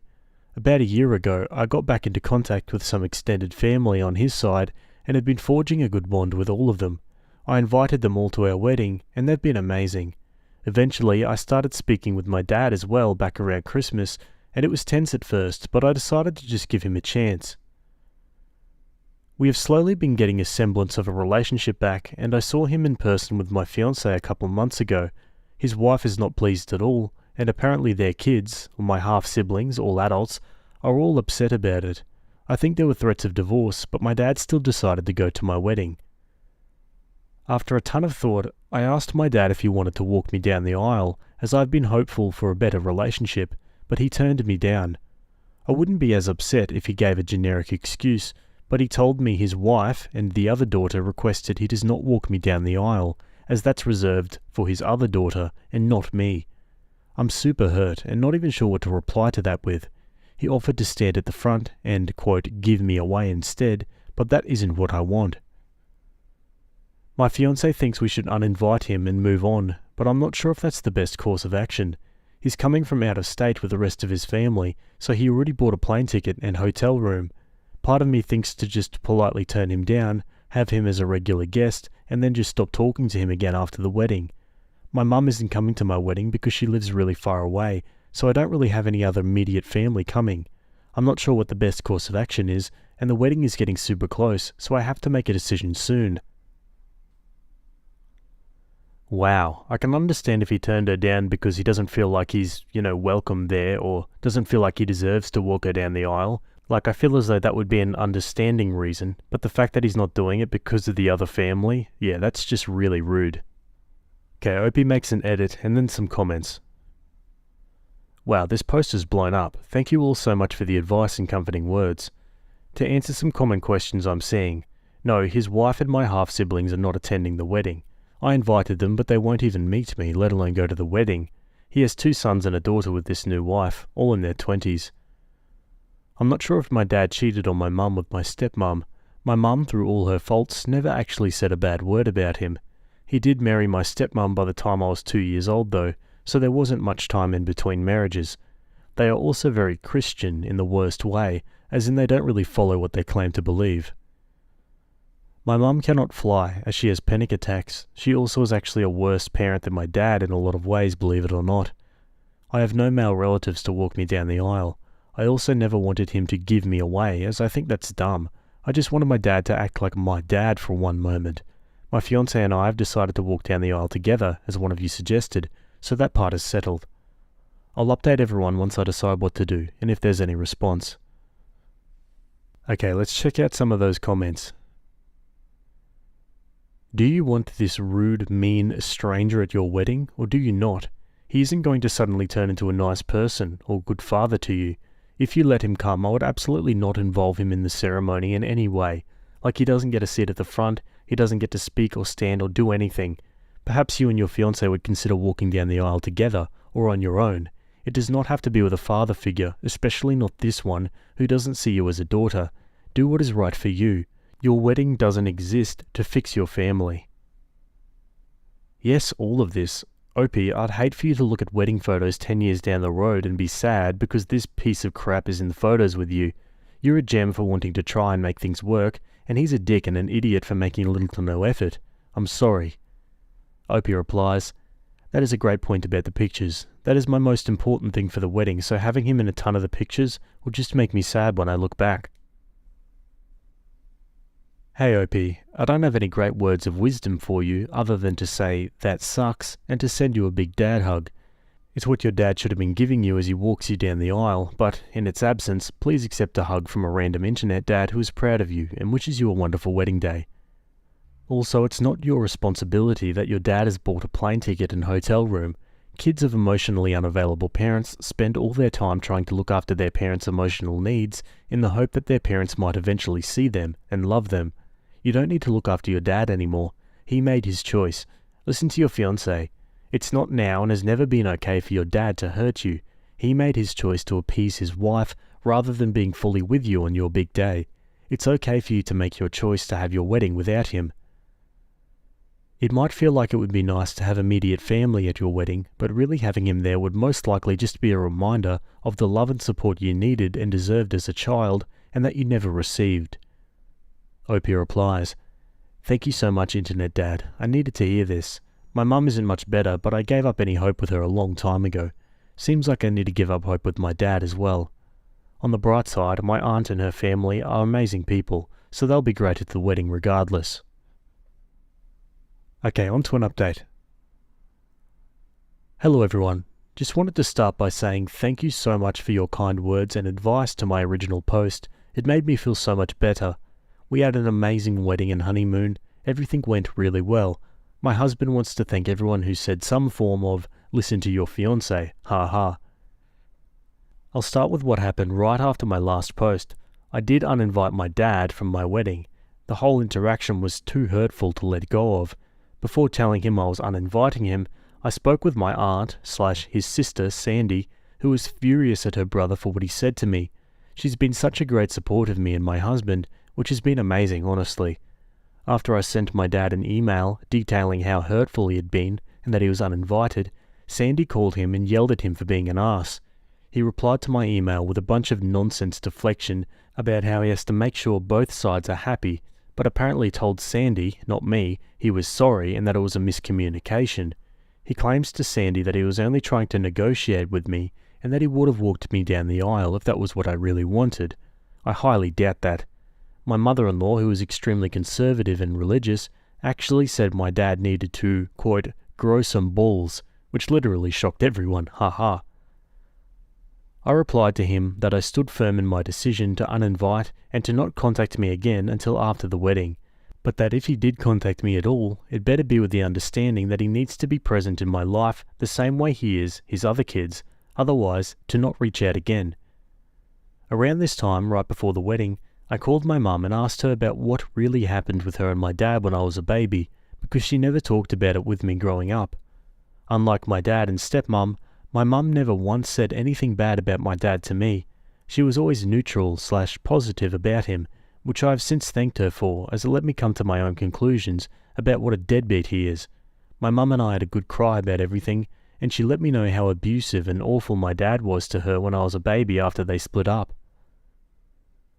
I also found out that he married his new wife when I was less than a year old, which is insane considering my parents were still 100% together the day I was born. Sandy swears up and down that she introduced my dad and stepmom to each other after my parents split, as they, the stepmom and Sandy, were classmates in college. I don't really care either way at this point. It's just interesting to see how no one has a clear idea of what happened. My thought is that they were cheating and then used Sandy to introduce them to cover up their behaviour. Keep in mind, they're all very Christian, even though they clearly don't follow any of their religious teachings. I didn't hear anything from my dad during the wedding, and Sandy and her family still came. We all had a blast, and everyone was so happy for us. The pictures turned out great, and there isn't anyone in them that I wish I could Photoshop out, so I definitely knew uninviting my dad ended up being the best decision we could make. I talked to Sandy about my dad over the holidays, and she said that him and his wife and kids were refusing to go to any family dinners or parties because they're upset that everyone else talks to me. I have been in regular contact with Sandy, my Uncle Jerry, and all of their kids, which makes my stepmom feel betrayed. Sandy is ticked at her because they used to be friends, but never understood what her issue was with me. I found out my stepmom treated me like crap the second she had her first kid when I was still a toddler, which probably doesn't surprise anyone. I didn't hear from my dad all through December, but finally, in late January, I got a random email from him.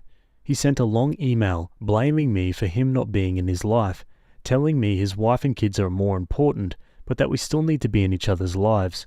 It was the most BS email he had sent me so far, and completely disregarded my wishes back in October when I told him to not contact me unless he was going to treat me like his actual child.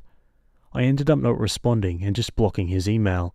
I also told Sandy to not share any of the pictures or videos from the wedding with him and to not talk about me with him. I think this will be the end of the relationship with him, since he clearly is incapable of being a parent to me. I feel a lot more at peace with everything that happened, and I'm completely okay with how it all turned out. One commenter on my original post said something along the lines of not knowing if my dad would have been a bad parent since he wasn't around, and that really has stuck with me. Thinking about it now, he probably would have been even worse had he actually been in my life. Unfortunately, both my parents are emotionally stunted, but I made good use of the life that was handed to me and will hopefully break the cycle with my own kids one day. I didn't mention in my last post that my husband and I are going to be moving to the same state as my family in the next year. I was worried at first, being closer to my dad, but honestly, he and his bitter wife and kids can do whatever they want. I'm just going to live my life how I want to. We were planning on moving to this state before I ever got back in contact with my family, so we'll continue to do what is best for us. Anyways, thank you again, kind Redditors. You really helped me not feel sad or upset for my wedding day. Okay guys, and that's the end of that story. Yeah, cutting them all out was for the best, I reckon. I mean, not walking your daughter down the aisle because your other daughter's jealous? I mean, how stupid is that? And also, yeah, the timelines are fishy for when they got married and divorced and things like that. What are your thoughts about this one? Let me know in the comments. Okay, let's go to another story. Okay, jumping over to Am I the A-hole? This one was written by a throwaway account, and it's titled, Am I the a-hole for making my niece eat leftovers while others had pizza? My 39 male, sister-in-law 31, had her bachelorette party on Saturday. I volunteered to babysit her daughter, Tammy, fake name, 9, and my wife's cousin's kids, 9 male and 7 female, at my place, while my wife, 37, her sister, and their cousin went to the party. Also present were my own kids, 11 male, 7 female, and 2 female. For dinner, we decided to have pizza. I made the order through an app. Now, I still don't really get what happened, but the order was taking forever, and I was unable to contact the delivery guy. The pizza place wasn't helping either. After waiting for 90 minutes, I decided to cancel the order and pick a different restaurant. The reason I'd waited so long to cancel was because this was both my daughter's and Tammy's favourite pizza place. I managed to get my daughter to support the new restaurant by telling her they put ketchup on the pizza. Don't kill me. But Tammy was insistent on the first one. She had a crying fit while we were placing the new order. Even after she calmed down, she was still grumpy and short with the rest of us. At first, me and the kids made efforts to cheer her up, but then she started telling us to shut up or leave her alone whenever we tried. Throughout the wait, I reminded Tammy and the other kids that if they didn't behave, they wouldn't eat the pizza. She still complained about the new restaurant multiple times. When the pizza finally arrived, Tammy opened the box and said, "I'm not eating that crap." She said that in front of the younger 3.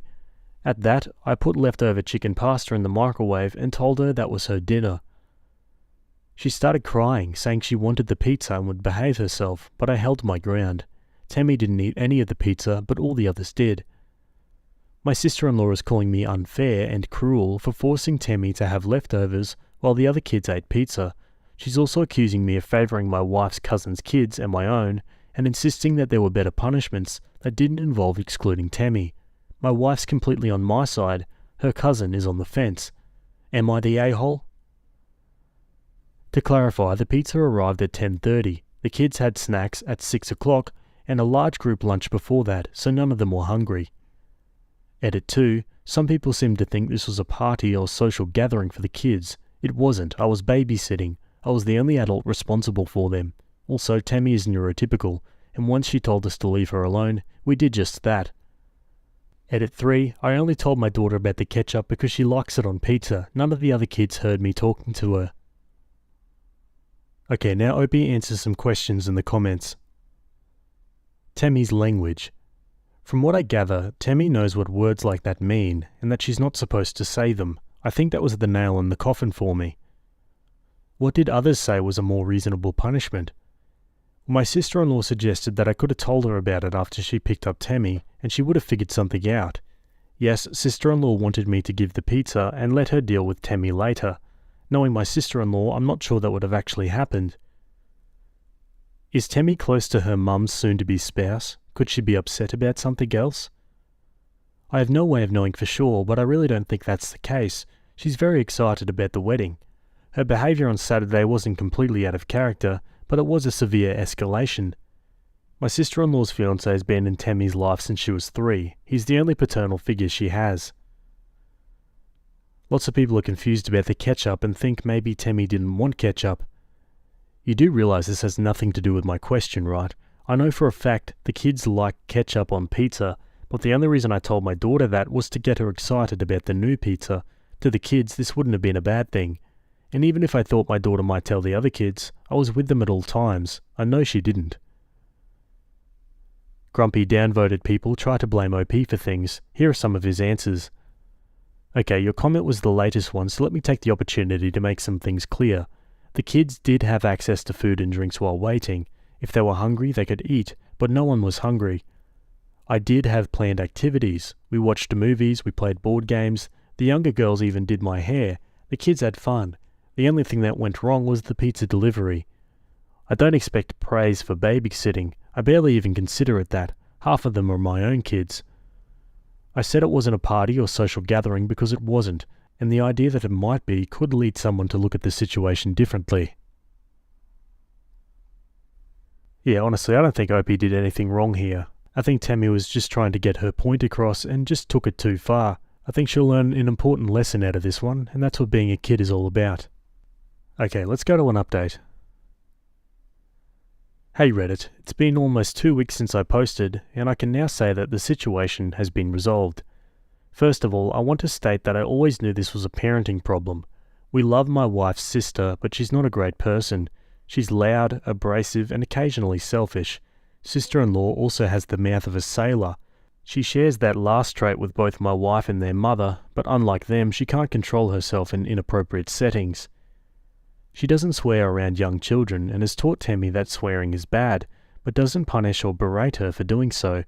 Sister-in-law is part of the Kids Plus Swearing Equals Comedy squad, so she usually just laughs. While I'm also an honorary member of that squad, there's a time and a place for that.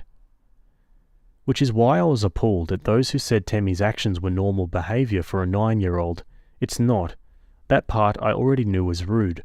My question was whether I was right to deny her pizza over it, and after reading your comments, I've concluded I did the right thing. Some of you advised me to refuse to babysit Tammy from now on. I decided I wanted to give sister-in-law and Tammy an opportunity to apologise first. My wife called her sister and told her that neither me or her would agree to babysit Tammy again without an apology. Sister-in-law didn't think they had anything to apologise for. They had a long discussion over the phone. It stopped when sister-in-law called their mother, who took my and my wife's side. Mother-in-law agreed that we had every right to refuse to host someone who didn't respect us in our own home. That's when sister-in-law finally apologised to us, Tammy doing the same soon after. We have no interest in blowing things out of proportion, so both apologies have been accepted. Sister-in-law's wedding is later this month and we're all attending. I don't want people to think my niece and sister-in-law are bad people. They can be difficult at times, but we love them both. So both me and my wife have agreed to continue babysitting Tammy on occasion, but if history repeats itself, I won't hesitate to nip this in the bud. The main piece of advice I'm following from your comments is to, while babysitting, treat everyone the same and hold everyone to the same standards as my own kids. It's what I did with the pizza fiasco, and I'll continue to do it in the future. On a lighter note, we live in Latin America, and the overwhelming surprise at some details I shared in my post, including military time and ketchup on pizza, yes, I know it's awful, but it's popular with some kids around here, was definitely interesting. Okay guys, and that's the end of that story. Yeah, it's nice that they apologised, and fingers crossed that Tammy's learnt an important life lesson from this. Am I the a-hole for calling my father's wife a creep? My 32 female father, 60s, has been married to Sasha, fake name, 40s, for almost a decade. I was already an adult when they started seeing each other, so I never had much of a relationship with her. That said, Sasha was nice and thoughtful, though a bit annoying at times, and I never had any problems with her. I now have a husband, 34, and 2 kids, 9 male and 4 female. Sasha is very fond of my children, especially my daughter. That became very suffocating pretty quickly, so he started setting some boundaries. She never overstepped them. In January, my father and Sasha decided to go on a trip to Disney World and invited us to join them. We decided to go to celebrate our son's 9th birthday. I quickly regretted coming along. Sasha spent the entire trip fussing over my daughter in ways that overstepped almost every boundary we'd set. Examples include: Sasha bought a mini ears tiara. She wanted me to buy my daughter an identical one so they could match. My daughter didn't like the tiara, so I bought her a Donald Duck hat instead. Sasha got her the tiara anyway and was upset that she didn't want to wear it. My father and Sasha went shopping in between parks. I told them not to buy my kids anything, as we still had shopping to do and didn't want to risk making our bags too heavy. Still, Sasha returned with 5 bags of clothing for my daughter and 2 for my son, saying she couldn't resist it. My daughter wanted a Belle costume to wear at the parks, as that's her favourite princess. Sasha tried to convince us to get her an Ariel costume instead, because that's her favourite. I explained that we never watched The Little Mermaid at home, because my daughter is scared of Ursula. Sasha insisted on taking dozens of pictures with my daughter in front of the castle at Magic Kingdom. She also took some with my son, but not nearly as many. She tried to convince us to take our daughter to Bibbidi Bobbidi Boutique. We refused because the prices are crazy, and we'd already bought her the Belle costume. She offered to pay, but we held our ground. I later found out Sasha tried to make a reservation anyway, but there was no availability. When we took our daughter to Slinky Dog Dash, her first roller coaster, Sasha tried to sit next to her. My daughter wanted to sit with me, so we switched. She tried to do the same thing in other attractions. At the Muppets Theatre, she tried to get my daughter to sit in her lap. Sasha also tried to pick her up while we met some of the characters. There were more instances. The final straw for me, however, was the last park day of the trip. We were at Magic Kingdom. My husband suffered a minor injury and I had to take him to the first aid station. The kids wanted to go to the Peter Pan ride, so my dad and Sasha offered to take them in the meantime. However, according to my father, the line was too long, so instead Sasha suggested the Little Mermaid ride, assuring my kids Ursula wasn't on it. Actually, there's a pretty big Ursula animatronic there. My daughter was still sobbing and hugging her brother when we reunited. When we flew back home, I told my father that we'd no longer take our children on trips with Sasha due to her behaviour. He got extremely angry. He said his wife loved my kids, thought about what they'd like to do at every moment of the trip, and that we should be grateful to have her in our lives. I lost my temper at that. I told him Sasha was a frickin' creep, and that they should be grateful I was still okay with them even seeing my children after her actions during the trip. We ended up having a huge fight after that. It's been weeks since we returned home, and my father is still angry at me and my husband. Sasha has texted me a few times. She says she's sorry if she made me uncomfortable, but that she loves my kids, and hoped to use the trip to spend more time with them. To be honest, I don't think I'm the a-hole here, but I do think I might have overreacted. I believe there's a chance Sasha's actions were motivated by love and she truly did have good intentions. Am I the a-hole?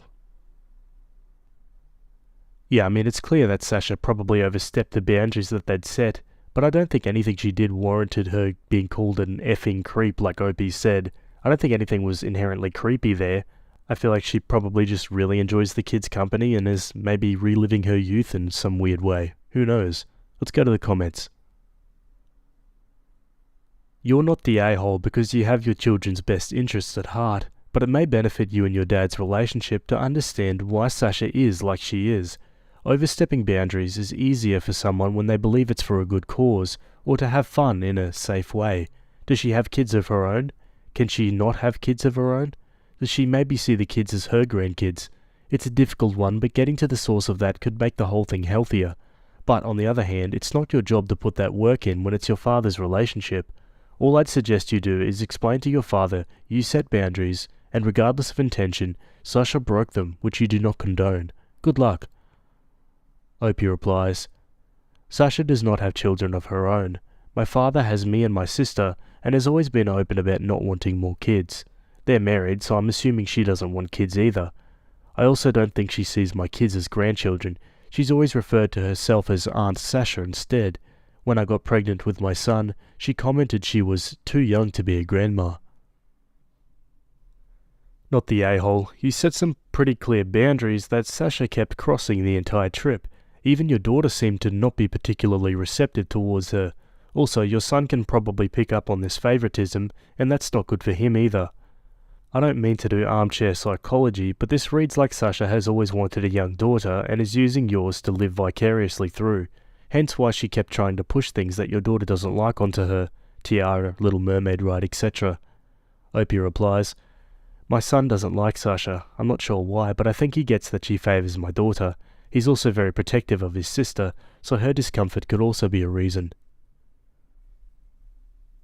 Not the a-hole. She sounds exhausting. But she also doesn't seem like a truly awful person. Quote, we started setting some boundaries and she never overstepped them.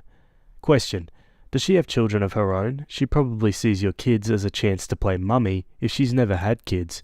She may not even be aware of exactly how intrusive she's being. Looks like there's a 20-year age gap between her and your dad. She probably thought she'd be okay with not having kids. I'm guessing your dad may have told her he's done having babies. But your little ones, especially your daughter, may have just stirred up those feelings and she's trying to compensate. I still don't think you're the a-hole, but maybe have an honest talk with her, just you and her, and try and show a little grace. My apologies if you've done that already and she's still being a pill. Opie replies, You're right about a lot of things. She doesn't have kids, my dad doesn't want more children, and while she's defined herself as child-free before, she's also told me she's always wondered what having a daughter would be like. My husband and I started setting boundaries because the situation was really bad when my daughter was younger. She'd wake her up from her naps when she visited, post pictures of her on social media without our approval, and complain about almost every parenting decision we'd make because it wasn't how she'd do it. Okay, let's go to an update. Hey everyone, I'm ready to give you an update. I read your comments and came to the following conclusion. As much as Sasha's behaviour towards my children angered me and freaked me out, calling her a creep was the wrong reaction to have. That said, I think it's best for my family to distance itself from Sasha for the time being, and at the very least, my previous decision to avoid future trips with her, based on the Disney trip, is still the best course of action. Sasha's pushiness and tendency to override my husband's parenting, and blatant favouritism towards my daughter were much worse when the kids were younger. After my daughter's birth, she began to focus too much attention on her and almost none on my son. I gave more examples of that in the comments on my original post. That's the reason we set boundaries in the first place. The way she fusses over my daughter also bothers me. When we had the boundary conversation with my father and Sasha, she told us that she'd always wondered what having a daughter would be like. She'd also defined herself as child-free before, so I was never certain what to think of that. Either way, that reassured me and my husband that we were doing the best for our kids. Those boundaries had never overstepped. Then we went on the Disney trip and most of them were completely ignored. Many of you pointed out that she might have gotten carried away, or that Disney is exciting and she wanted to make sure my kids had the best experience, etc. There are two things I'll say to that. The first is that whatever Sasha's reasons were, she still overstepped our boundaries. When we first set those, we told her that doing so would have consequences. Disney or not, I don't see a reason to make an exception. Secondly, she wasn't trying to ensure my kids had the best experience. She was pushing them to fulfill her fantasy of what their Disney trip should look like. She repeatedly ignored my children's wishes in favour of her own, despite them both being very clear about what they wanted and didn't want. Sasha also continually favoured my daughter, including during my son's birthday, and fussed over her in ways that made her uncomfortable, and I still haven't forgiven the Little Mermaid thing. My daughter is a bit shy and takes a while to open up to most people, so knowing her trust was broken like that angers me in ways I can't describe. To put it in simpler terms, my children aren't props, and whoever treats them as such will, at the very least, be put in time out. I called my father and Sasha on Saturday.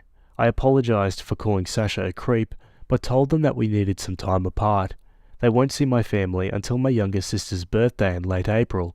If that goes well, they'll be invited to my daughter's 5th birthday party in May. After that, we'll slowly work on re-establishing contact. I also said that if they overstepped our boundaries again, the consequences would be more dire. My father didn't take it well.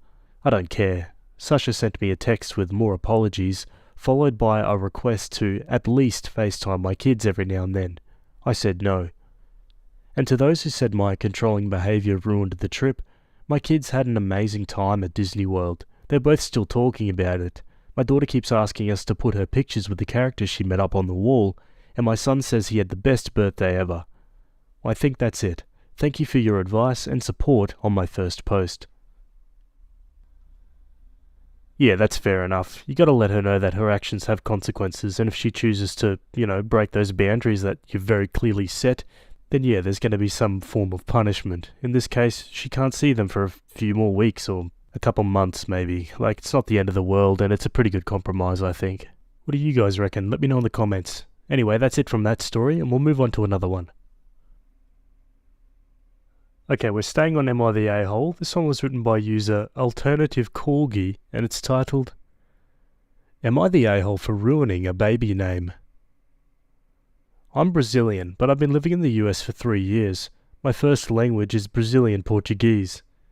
I have a 4-year-old son, and I'm pregnant with a girl due in May. My son is friends with a girl whose mother, I'll call her Becca, is also pregnant. She's due a couple weeks before me, and is also expecting a third girl. Since we take our kids on playdates almost weekly, we frequently talk about our pregnancies. Becca is into unique names. Not uniques or tragedies, but names that she and her husband create. It's not my style, but she managed to come up with genuinely nice names, both her older daughters, so there was never really a reason for me to say anything. This time, Becca and her husband had a lot of trouble coming up with a new name. She first brought this up last December. For months, they'd try to create something that sounded good, with no success. We took our kids on a play date at a park this weekend. When we sat down for a snack, Becca excitedly told me they'd finally settled on a name. I was really happy for her and asked what they'd chosen. Narina. To those who don't know, that's Portuguese for nostril.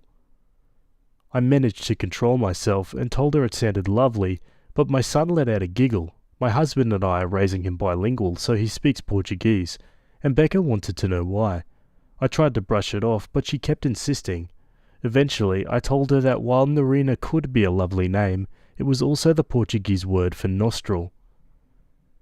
Becca seemed really sad to hear that. She said she'd think of something else, but had fallen in love with Narina. After we went home, Becca's husband called me. He was furious at me for ruining the only name they'd agreed on. Apparently he had a fight with Becca because she told him she wanted to think of something else. He argued they'd never visit Brazil anyway, so they shouldn't have to change the name, but Becca refused to use Narina.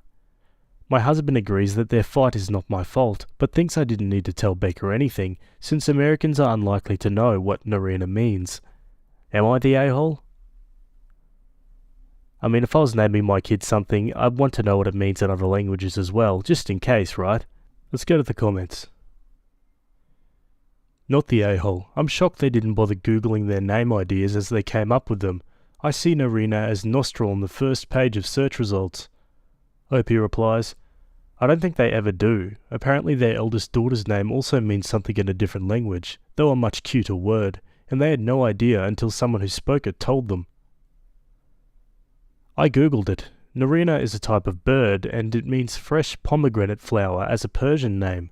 Not the a-hole, but they way overreacted. Many names and words mean something different in another language. At least the word is innocuous. The name Bill sounds like Bill in Dutch, which means buttocks. Do you think people are going to stop using Bill as a name? William has to be one of the most common names in existence. Todd is the German word for death. She needs to chill and just use the name she likes.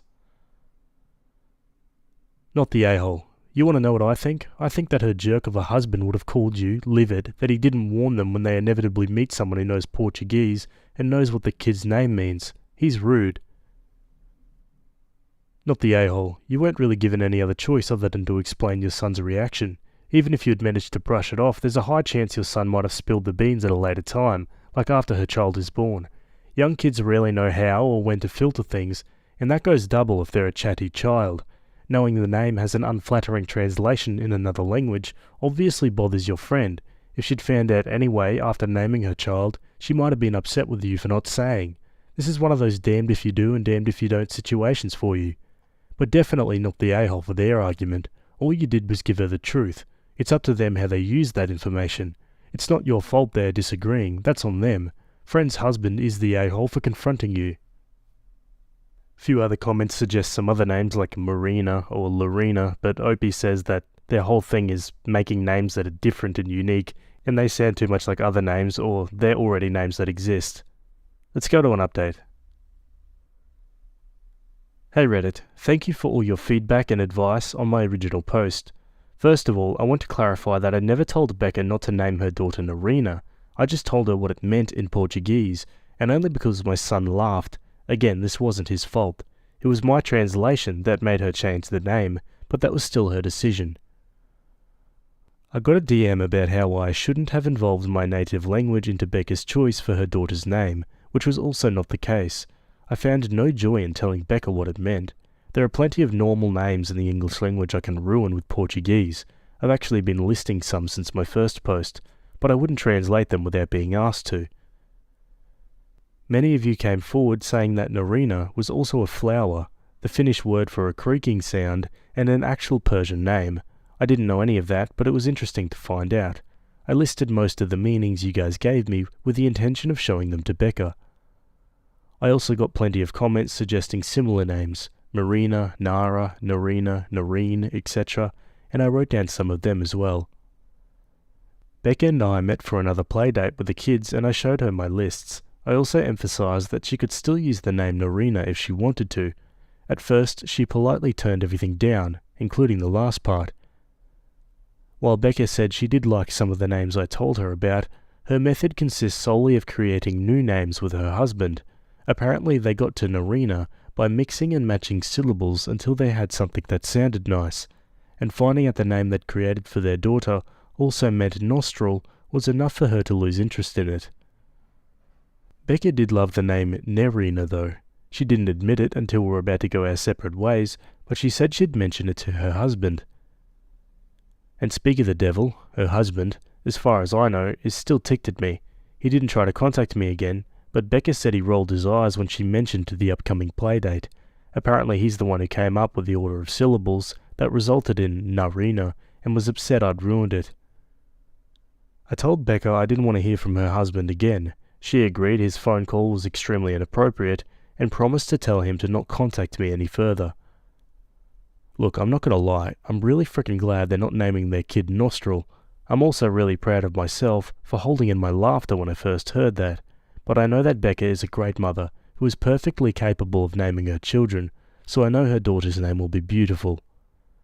I think that's all. Becca's baby might be named Nerina. That will depend on Nostril Senior though.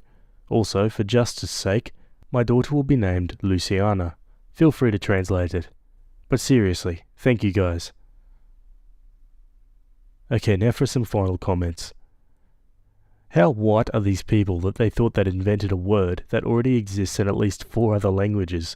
I feel like my suggestion is avoid these people.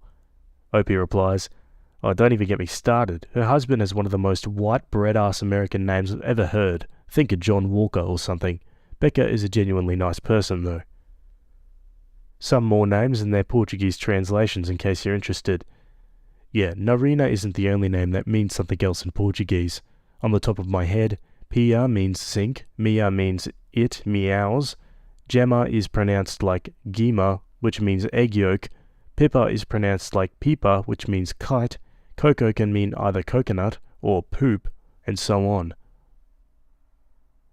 There you go, a free linguistics lesson at the end of that one, but all in all, pretty good ending for OP there. Yeah, her husband's being a bit of a jerk and Noreen is off the cards, but I think they'll come to a name that they'll love. Am I wrong for spending way less than planned on an engagement ring that met her wants? So I've been with my now fiancée for about 4 years, living together for 2. About 5 months ago we had a talk around timeline and decided 2024 will be the year we get engaged. She told me she wants me to pick the ring, but gave me some styles she likes. I picked a ring that was my favourite of the type she sent me, and to my surprise it was a lot cheaper than I expected. In my head I budgeted about 10k, but it was only about 3500. Thank you Lab Diamonds. The jeweller I bought it from has a great reputation and has been around 40 years, so it's not like I cheaped out with a sketchy store, by the way. She absolutely loved the ring and has been happy to show off to her friends, who have also had good feedback. A couple nights ago she asked me what it costs, and because we're going to be married and finances are so important, I told her. She expressed a lot of disappointment, which is weird to me because it resembles exactly a type that she sent me. I just didn't get it from that brand because they have bad reviews. The same ring could have easily cost $6,500 from that company, or if I went with a mined diamond, it would have been about $12,000. She just said she expected me to spend more based on my income, $160k. She said while she didn't expect me to go the dated 3 months pay route, she was a little disappointed that I basically spent less than one total paycheck. Aside from this, she's always been very fiscally responsible and thrifty, so this caught me off guard. I have to say, this is killing my recently engaged buzz, but maybe she's right, I don't know. We're not fighting or anything, but went from really excited to be engaged, to her seeming sad, and me starting to look at her in a worse light. Hope we get past it soon and have a fun weekend, but would love advice on how to handle things, or if I should just move on from this and wait for her to get over it. Edit to add. People are going too far here. She's not a gold digger. She barely makes less than me and made more than I did in the first 2 years we were dating. I'm just going to have a conversation with her tonight, and I'm sure we'll be good again. Some of you should go outside and touch grass more, or talk to a therapist about your contempt for women. I'm logging out of this now. Yeah, I think talking to her is probably the right way to go about it, but I'm interested to see the comments now.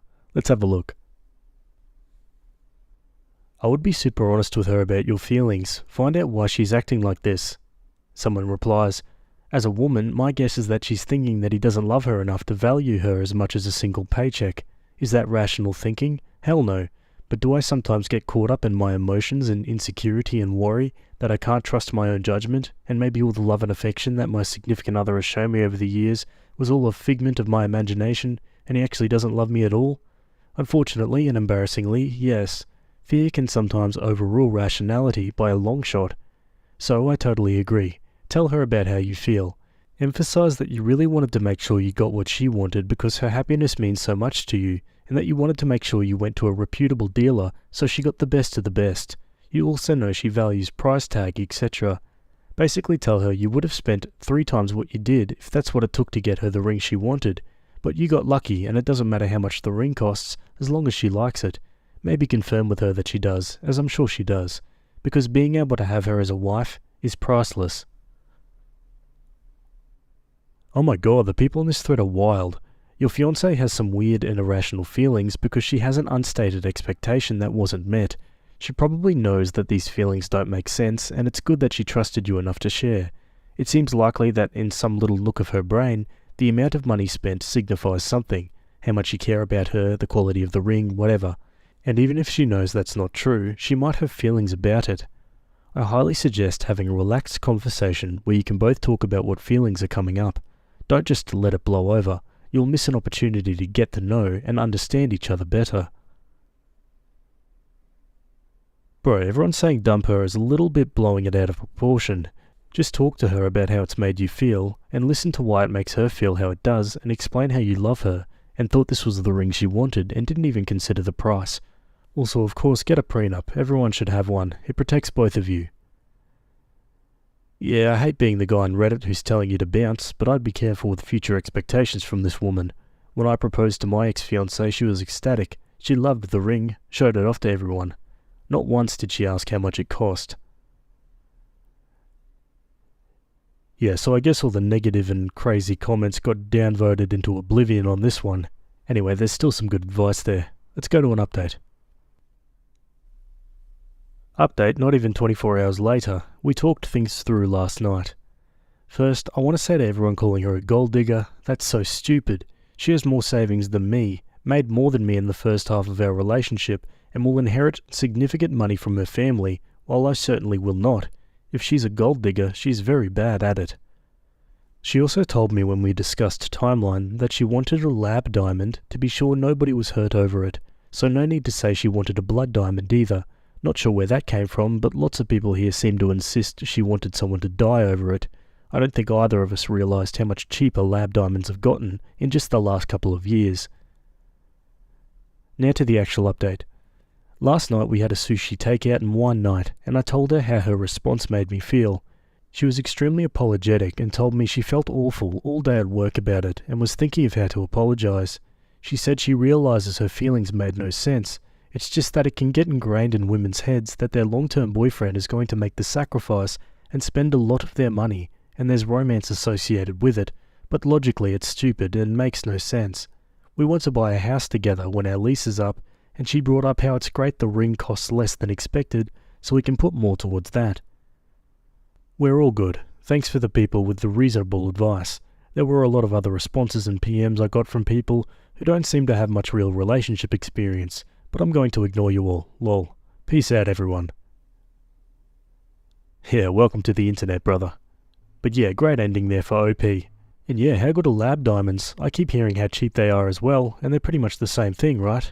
Ring buyers of the world rejoice. Anyway, what are your thoughts about that one? Let me know in the comments. Okay, let's jump to another story. Okay, well, on the relationship subreddit, this one was written by a throwaway account, and it's titled, Me with my parents, they want me to get a boob job. So, throwaway? Yeah. As the title says, I'm 21 years old, 22 next month if it matters. My family is Hispanic, and there's a very casual view of things like plastic surgery in Latin America, with the outlook being something of the, if you can afford it, why not, variety, at least from what I've experienced. We currently live in the US, and have done so since I was about 6. Not one adult woman in my family has gone without some sort of, improvement, something which, although I can support for them, find completely a no-go for me, due to fears of surgeries in general. I have really terrible anxiety, and I've been known to work myself into full panic attacks before dental procedures. I can't honestly imagine going under any kind of knife. I'm actually quite happy with my body. Definitely not in shape, yeah, but I'm working on it, and I like the challenge. I'm a 36B. Basically, my whole adult life, my parents have hinted at me getting some sort of breast enhancement done, since I was 18, and it became clear that my chest wasn't going to go any further out, essentially. First it started with my mum, who got a breast lift and tummy tuck the summer after I graduated high school. She commented constantly on how happy she was with her new shape, how she should have sprung some to have the butt raised too, how well she was doing in recovery. When we would go clothes shopping together, she'd walk over to the bra racks, pick out bras she knew I'd like, and then show them to me, say 38C, and say I should buy them in that size instead, since it won't be too long before you need them in that size. I stopped shopping for clothes with my mum around.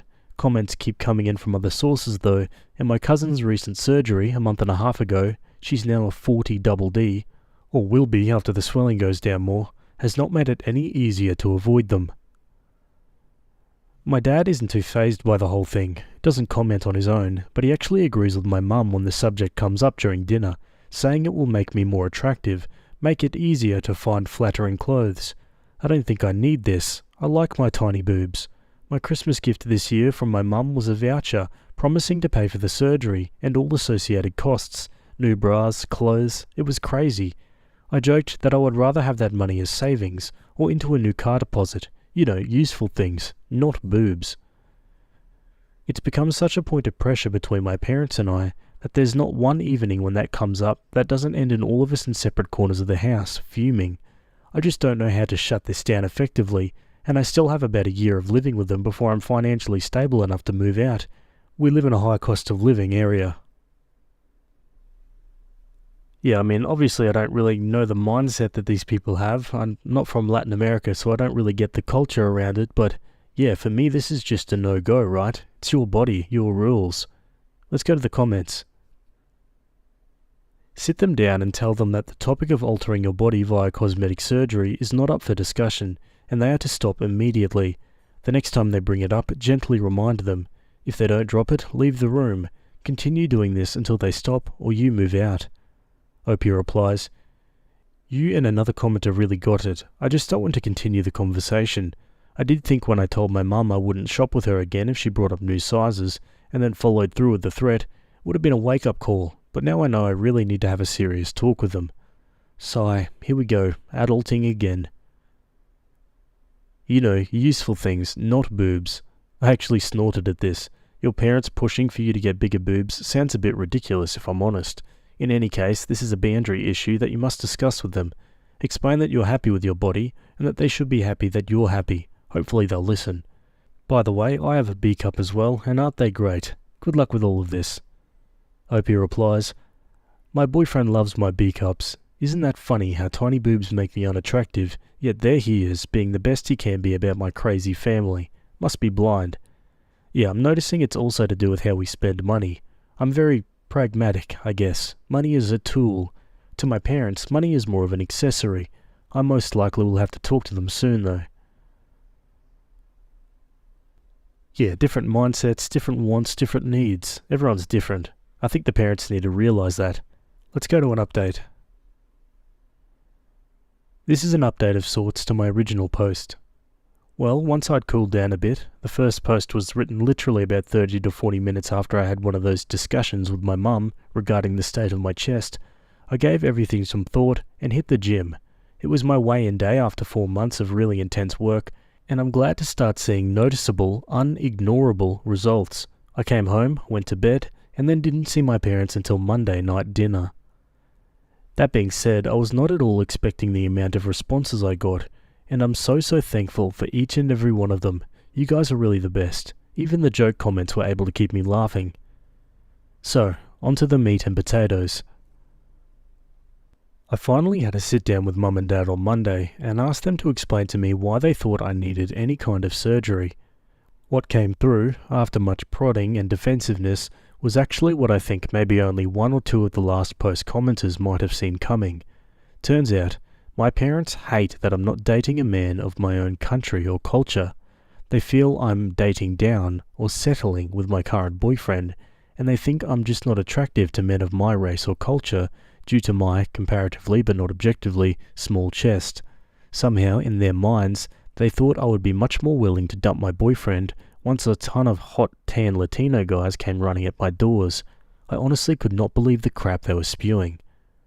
I felt sick. Like, I knew they weren't thrilled with my choice in boyfriend, but after 2 years I'd hoped they'd gotten over that. It was insane. I told them under no uncertain terms that if they so much as mentioned my chest or my boyfriend in a derogatory manner again, I was cutting them from my life entirely. More yelling and cursing than needed in this summary were included, but trust me, I pretty much let them have it.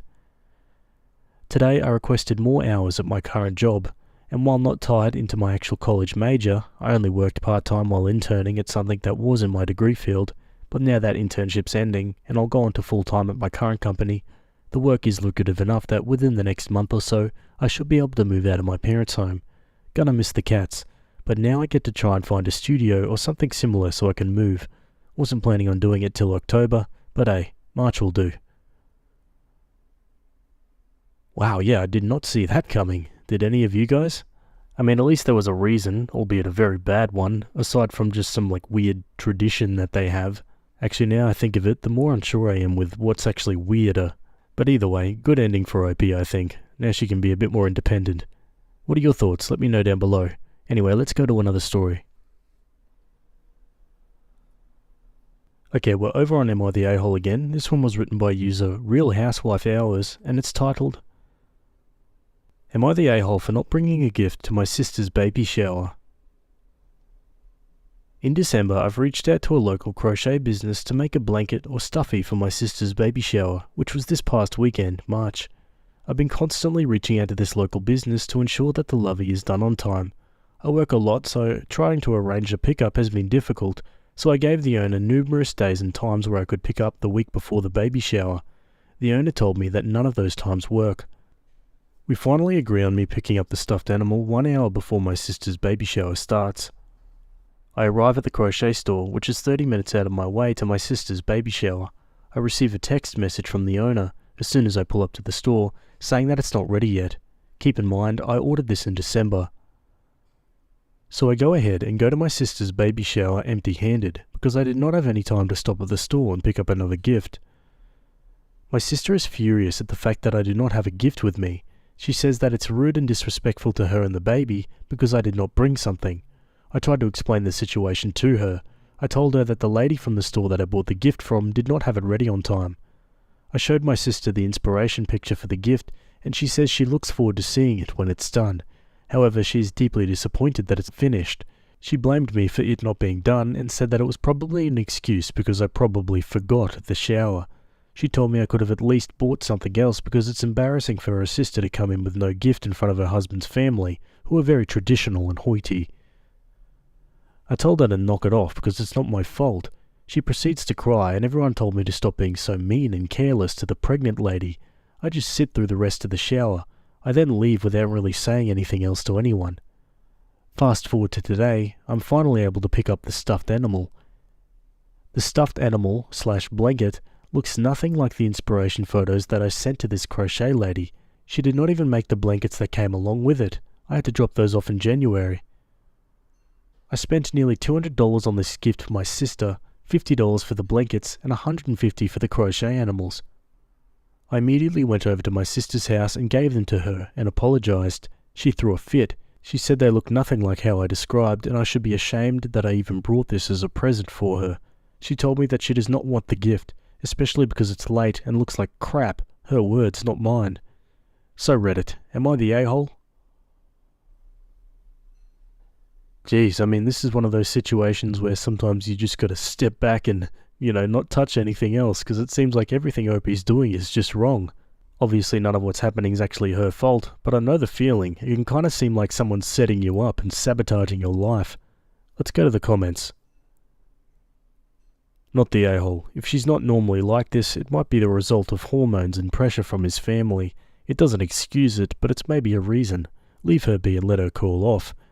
In the meantime though, I would unleash holy hell on that business. They had 3 months and they turned in that. Late to boot? Nope. Social media, tons of pictures, let people know. $10 my ass, that's robbery. As someone who knits and crochets, get your money back. Those were done by someone who was either in a huge hurry and didn't care about the quality of the finished product, or someone who's not at a skill level to be selling their work yet, and should know it. Both are absolutely unacceptable results for the time you gave her to work on it. Even a brand new beginner could get pretty good at doing simple stuffed animals in 3 months. Not the a-hole. Your sister sounds entitled as hell, and it was incredibly unfair to jump to assuming that you forgot about the shower when you were planning out the gift 3 months in advance. You tried making it up to her, and she just crapped on your efforts.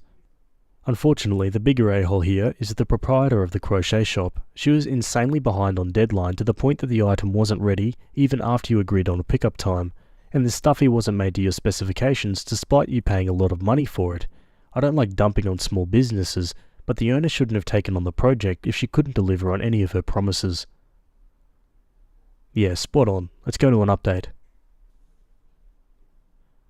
So, I went to her shop and told her, "These are nothing like what I asked for, and I paid way too much money to be unhappy with the outcome. I noticed the blankets aren't secured to the animals and the material feels quite fragile, with stuffing coming loose simply from handling them. Given the risks of infants potentially ingesting the stuffing if they tear open the stitching, these items don't seem safe for young children. These aren't suitable gifts for my sister's children considering their safety. Also, the process of getting this finished was extremely unprofessional. I want my money back." She was like, "Well, the inspiration pictures have stuffing in them, so maybe you shouldn't get this for an infant. Babies have loveys with the stuffing in them all the time. Maybe you should have tighter stitching or line them so the stuffing doesn't fall out. My boyfriend tossed it around and a clump fell out through a hole." She also was like, "I think they look similar to the inspiration, except that they were connected a different way." I gave them back to her and was like, "There, I returned them. I don't want them. Money back now." And she, thank the Lord, gave it back to me after a lot of back and forth and raised voices. Thank you all for such kind responses and giving me the courage to say something. I think I may have to pick up crocheting now, just so I have a reason to post in this subreddit. Also, to all the lovely people who have offered to make something new, or have just been kind, thank you. Much love.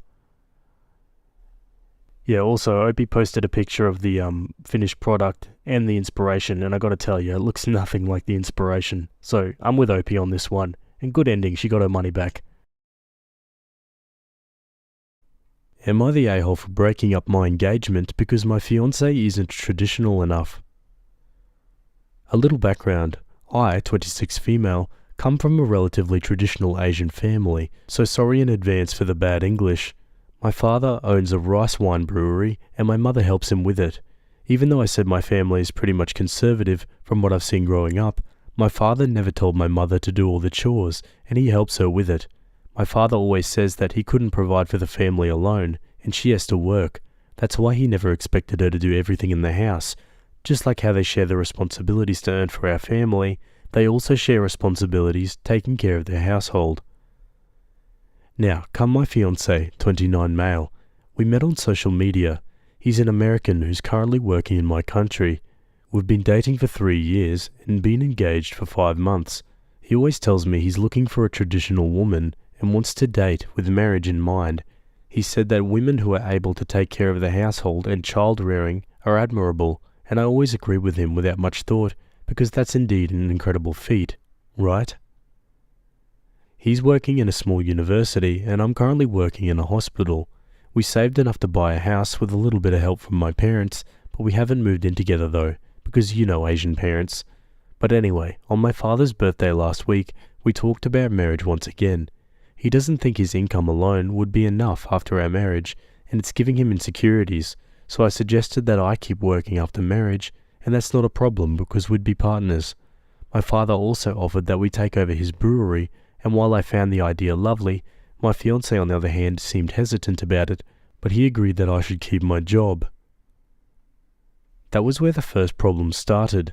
I told him that since I have to work then, I expect he'll help with the household chores later. After I said that, he suddenly got irritated. He said that he'd been telling me he's looking for a traditional woman, and that now he had been catfished since I don't want to take care of every household chores because I'd still work anyway. Whenever he said he's looking for a traditional spouse, I always thought that he'd also be a traditional spouse, aka being sole provider, so I can focus on taking care of the house and child if we ever have any. But when I told him that, he said I'm a gold digger and materialistic like any other woman, even when I never once asked him to be sole provider. He brought that up first. Mind you, I didn't even let him spend alone whenever we go out on a date.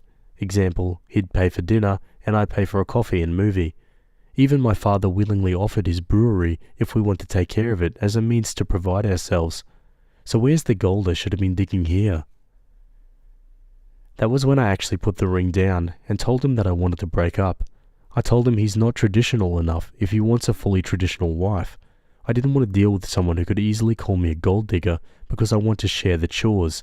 That hasn't even happened yet, in front of my parents. I can't help but think that if he could easily have said what he said in front of my parents when we haven't married yet, then he could be saying something worse if we're married and alone.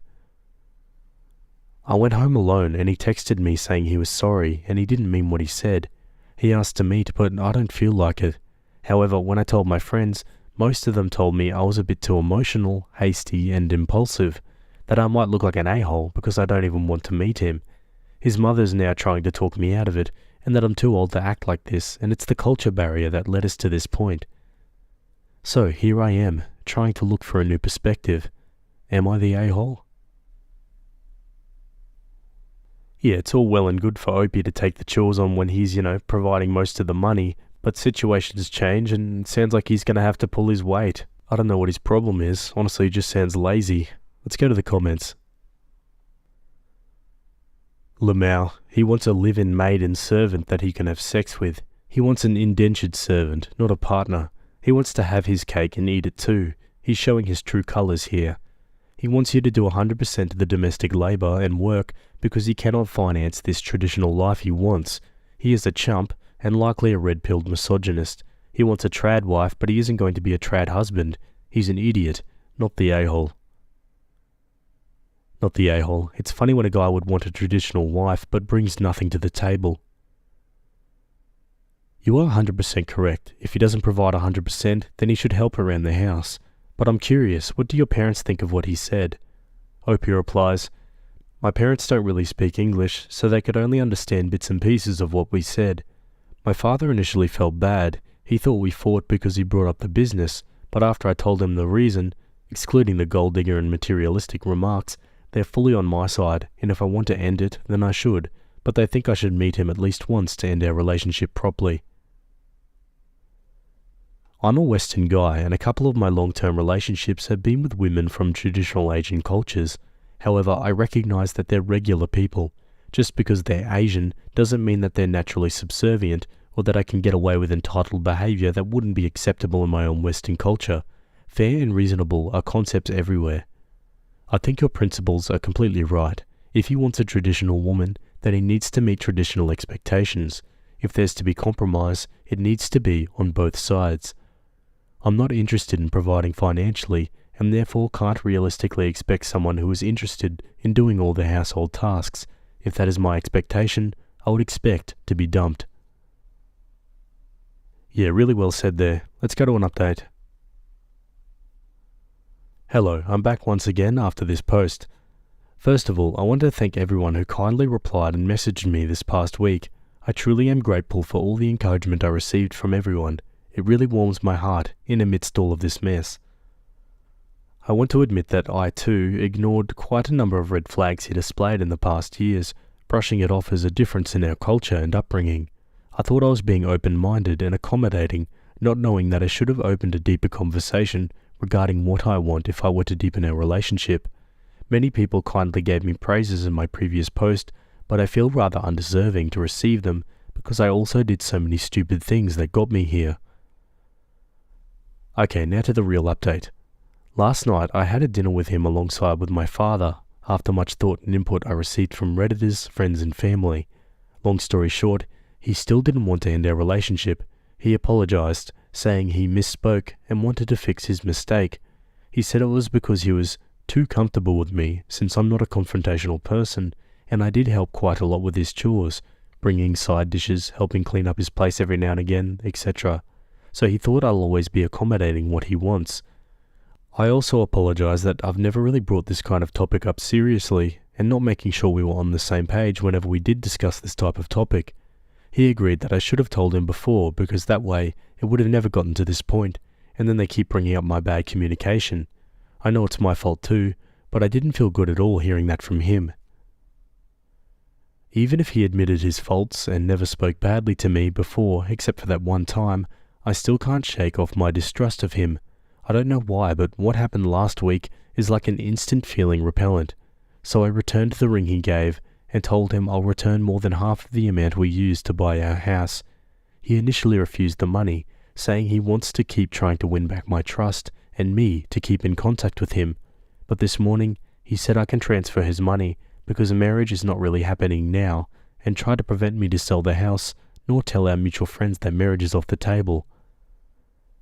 So I just updated almost all my group chats that now I'm single and here to tell everyone I'm single because my now ex-fiancé has got a red flag so big China would be crying with envy. I feel like an a-hole to be honest because it seems like my feelings for him were that shallow all along, but maybe reality hasn't hit me yet. But that's that. Now for some final comments. You absolutely did the right thing. What does your dad think? Opie says, my dad is a typical Japanese father, so we don't talk a lot since I've grown up, but he's supporting my decision to cancel the engagement. He doesn't say much, but he looks quite happy since he wasn't into it for quite a long while back. Thank you for the kind words. I hope you and everyone around you is always kind to you, like you are to me now. It certainly makes me feel better. You need to go to intense therapy so it doesn't happen again. You apologize to a man for not being his maid. Opie replies, thank you for the response. I didn't apologize for not wanting to be someone's maid, but for not being open and talking about what I want and expect in our relationship. I read in my previous post, many pointed out that conversation with this topic should have happened long before, and I agree with that. That's why I apologized. However, I'll also keep working on myself, so thank you for your suggestion. I'll keep it in mind. Someone asks, the house, did you go 50-50? Why does he get more? Opie says, we went 45-45, and my father added the 10%. My father was the one who offered to give him 50% of the shares as an extra layer of protection. Now he cannot complain and has no reason to contact me or my family. To catch a sea bream with shrimp, he said. Thank you for the reassurance, and I'll work hard to be better. Thank you for your response also. I really appreciate it. One comment says, if the two of you are joint owners and want to cash out of it, he is entitled to a share in the house's current value, not a share of what he initially paid.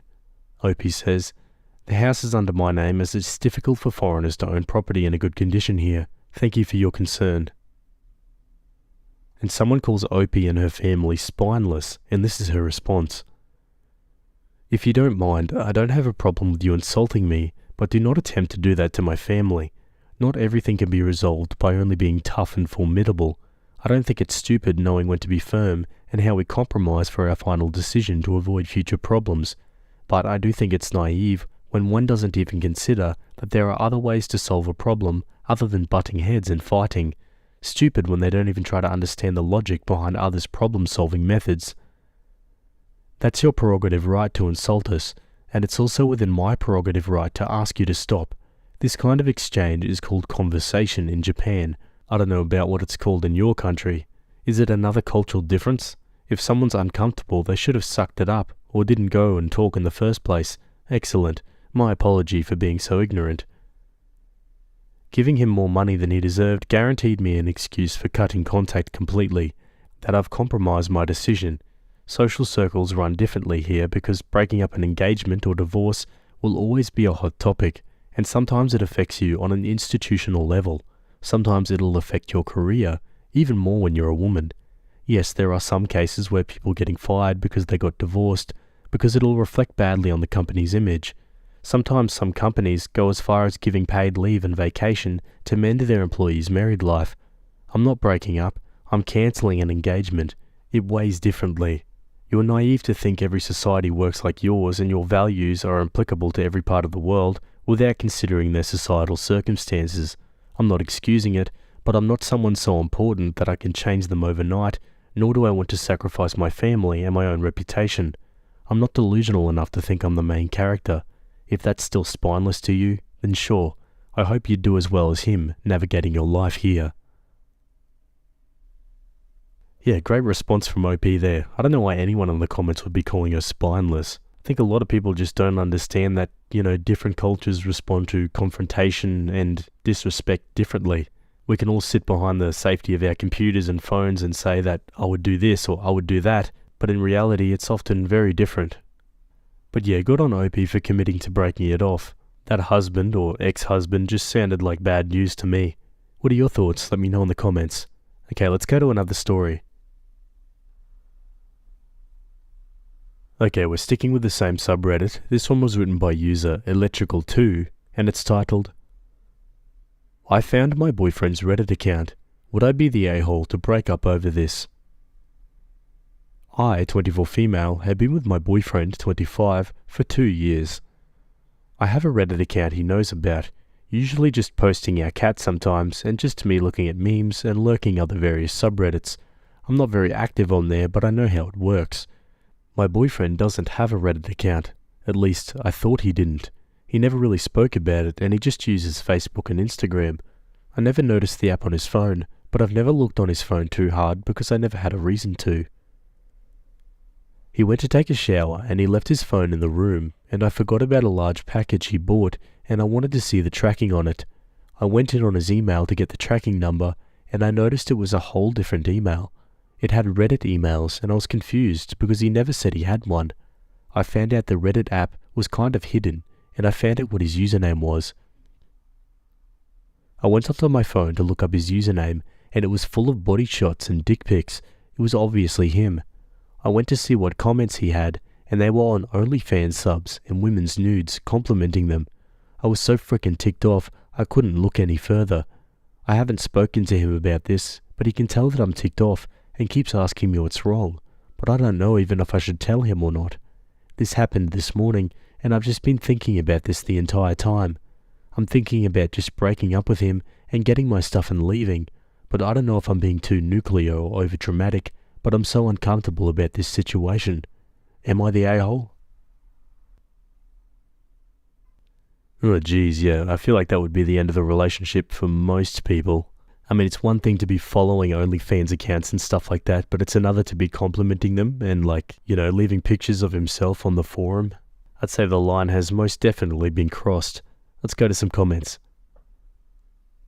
Send a private message to him on Reddit. TLDR, wanted to track a large package, ended up tracking a large package. Dump him and call him by his Reddit username, not the a-hole. Not the a-hole, I'm pretty pro-smart, but this dude was being a sneaky liar, and that is a problem. Definitely dump him. Yup, the sneaking, lying, and hiding the app is where I draw the line, not to mention he was commenting and sharing himself without asking how OP felt. My husband looks, and I know he does. This would be a huge line for me. He never comments. He has and has had subscriptions to non-cam and non-OnlyFans sites, but there's nothing personal and no way to form emotional attachments. He knows this is a big deal to me. If we don't connect emotionally, our bedroom suffers. If I can't trust you to be honest and communicate this, there are bigger issues. If this was my boyfriend, I would definitely break up with him. You're not the a-hole, as you can break up for any reason, any time, but this is a huge, very valid reason to break up. If you stay, your trust with him will be broken, and it most likely will never be the same as it was before. I was/am in a similar boat as you. I've been with my husband for 10 years and found out about secret Reddit accounts he was hiding from me. He was paying for sexual services and would find girls on Reddit to send gifts to. It frickin' sucks. Unfortunately, if you stay, you will never be able to trust him. Even if he says he'll delete that stuff, he won't. He'll find his way back somehow. I chose to stay, and it feels like it's a roller coaster of trust and mistrust. It's not a good feeling. Do yourself a favor and leave. You don't need this crap. Yeah, I think a pretty universal consensus there in the comments. Let's go to an update. The main post is on my profile. A lot of comments stated that they don't think this is cheating and that it's just like watching porn or whatever. He was literally commenting on these girls' nudes that he wanted to F them and they were hot, and sharing his dick pics. I was not okay with that, and I know for 100% if I ever did something like that, he would probably be just as ticked as how I am now. I consider it cheating, and everyone has different definitions of cheating. I decided to gain some balls to confront him about it and to have a discussion. I was an absolute nervous wreck to confront him over this, but at this point I felt like I had to say something before ending it, because after a lot of thinking, I couldn't just ghost a 2-year relationship without some conversation. We haven't spoken much since the time I found his Reddit account, and he obviously knows that I'm ticked off about something. I finally told him that I don't feel comfortable being in a relationship with him anymore, because I found his Reddit account. I could tell his stomach dropped, and he immediately denied it. I told him that don't deny it, I know it's yours. I couldn't believe what he ended up saying, but he said if I'd stay with him, he'd allow me to do what he's doing, like make an OnlyFans or just share my news to people in Reddit. I was not interested. He would allow me? He did that crap without permission, in secret for F's sake. That just ticked me off pretty bad, and I gathered my things to leave. That ticked him off, and he tried to block the door to prevent me from leaving. A huge long argument between us and me threatening to call the cops scared him, so I was able to leave finally. I've been getting spam called and texts, so I had to block him. I do not plan on looking back, and it's completely final. Thank you for the advice on the other post. Wow, he could have come up with dozens of other things to try and salvage his relationship at that moment, and he chose to say that? Oh my god. Bro is actually delusional. Let's read some final comments. But he said if I'd stay with him, he'd allow me to do what he's doing.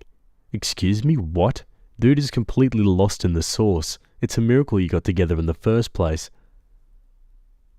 It must feel terrible to learn that he's not the man you thought he was, but thank heavens you discovered it before marrying him or having children. You dodged a huge bullet. Stick by your guns no matter how many times he calls or texts. You're worth more than someone like him. You're doing the right thing. Best of luck to you. Who the F would compare that to watching porn? His behavior was just horrible, and you did absolutely the right thing. Be safe, and good luck moving forward. Alrighty guys, I'd love to hear your thoughts about that one. Let me know in the comments. My husband-to-be wants everyone to know I'm not pure. It's exactly what the title says. I've been with my fiancée for 6 years and engaged for the past 8 months. I've been doing most of the wedding planning, but my fiancé, let's just call him Ryan, will give his input here and there. So about a month ago, Ryan out of nowhere said he was talking to some of his co-workers and thinks that I shouldn't wear a white dress. This was totally weird to me.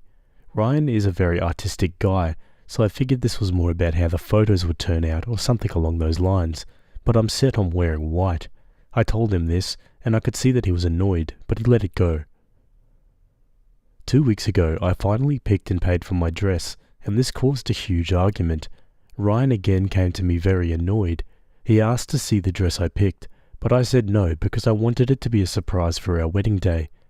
He asked me to at least tell him what color it was, and when I said white, he threw a fit. I honestly do not see why this was a big deal. Almost everyone wears white on their wedding day. When I asked him what color he thought I'd be wearing, he told me I should wear red.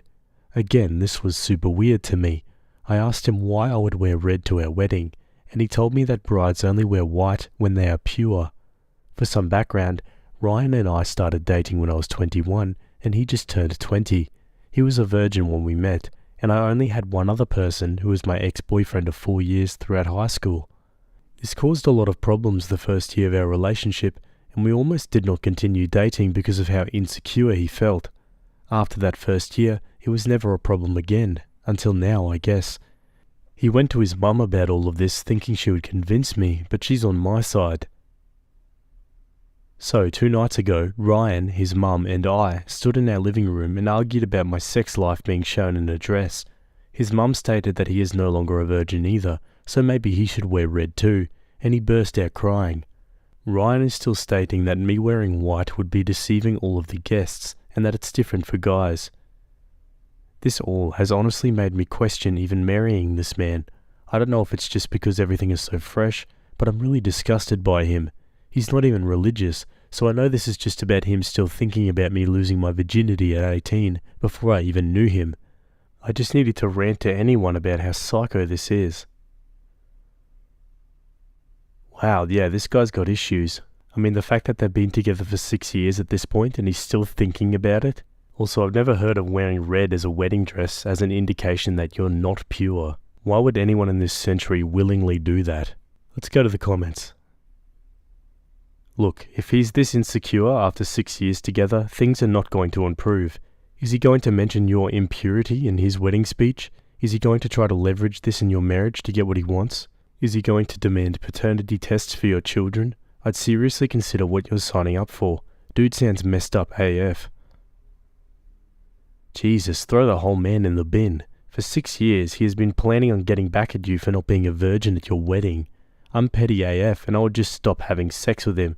When he asks why, I would say since he finds your sexual history so disgusting, he is now part of the history, while you tell him to pack his crap and go find a virgin at 26.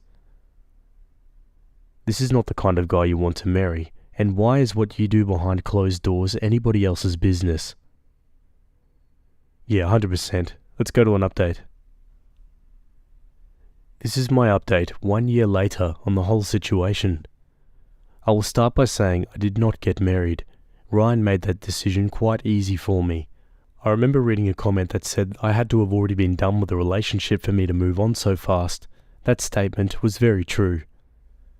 As much as I want to be the bigger person and not slander Ryan, he deserves it.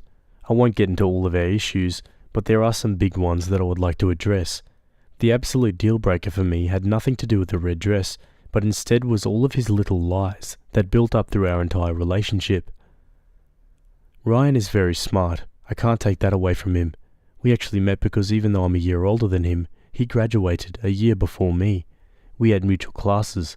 For someone so smart, he always got caught in dumb lies. As far as I know, he never cheated on me. That was something that I know a lot of people assumed, but even now I don't believe it.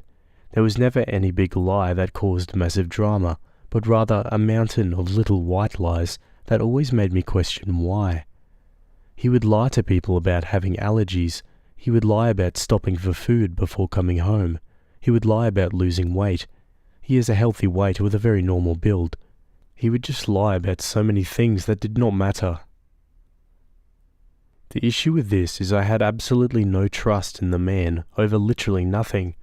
I never held him back from doing things and he never asked permission to do things, so him going out of his way to lie about meaningless things really made me start to resent him. I don't think he ever talked to his co-workers about the dress. I think that was another lie. After telling him I did not want to be together anymore, I asked him about everything that happened surrounding the wedding. I got no real answers out of him. Until this day, I have no real closure. My best assumption is that he got sucked into misogynist forums surrounding purity and made up a story to bring it up to me. Our breakup was pretty nasty since he talked about me a lot online. For the most part, I had support. No one ever reached out to me or threatened me, but it's still annoying having my feed filled with rumors I cheated and broke up our engagement over nothing. There was a lot of name-calling as well. Apparently I'm ran through, I'm fat, I let myself go, I look miserable without him. Eventually he stopped on his own as I never acknowledged any of it. Even with the online harassment, he never really fought to save our engagement. I was actually hurt by how he seemed equally as ready to part ways. We have no contact with each other at all, but I do know that last month he actually got engaged again. All I know about the girl is that she's 23, a hardcore Catholic, and actually looks very sweet. For her sake, I hope they work out. I do not still talk to Ryan's mum, sorry to disappoint. She was very kind to me through everything, but for me to continue talking to her would be a bit weird. I still got a happy birthday text and a Merry Christmas. I did have a date 2 weeks after I called off my engagement. That didn't go anywhere, and it was never meant to. For me, the date was just to see if I felt any guilt for moving on, which I had none. I had a huge career shift 2 months ago, and I'm now living in Philadelphia, far away from all the drama. I'm happy with where I'm at, and he seems happy with his life. I don't think I'll ever have to interact with him again. I'm sorry for waiting so long to update. There was just never really a right moment. There are also probably many grammatical errors, but whatever. If anyone is interested, I do have pictures of the dress. Okay, and that's the end of that one. Wow, he got engaged again very quickly, didn't he? Opie's being a good sport about it and saying that she hopes they work out, but I think she knows as well as us that this guy's got issues and they're not going to fix themselves that quick. I don't know, what do you guys reckon? Let me know. Anyway, let's go to another story. Okay, we're over on Am I the A-hole? This one was written by a throwaway account, and it's titled, Am I the a-hole for calling my boyfriend disgusting for knowing so much about his sister's periods? Boyfriend has read it, but not completely sure if he's on this sub. Reason for the throwaway. Might be a bit confusing, but please bear with me. Me and my boyfriend have been together for a year. My boyfriend has been taking care of his siblings, 16 female, 12 female, and 11 male, since his older sister was born. When he was 18, he moved out of his parents' house and took them with him. He currently has custody over all his siblings. He is a really hard worker, and I haven't seen him or his siblings struggle at all. They have all they need, and as far as I know, have never gone to bed hungry because of him. One of the reasons I fell in love with him is because of his caring nature, especially for his siblings. I'm not going to explain the whole dynamic as I know it, but when I say taking care, I mean he took care of them from buying food to helping with homework. He did it all. He was basically mum and dad for them, and he still finished school in the process. His youngest brother even calls him dad. His parents are the definition of deadbeats. Current situation with them is that they don't even know if their parents are alive, and they have no other family. These four is all that is left of the whole family. I slept over at his house last night. This morning around 6 a.m, his sister, 12, came into the kitchen crying hysterically. She woke up with blood in her pants and freaked out. She started with her period.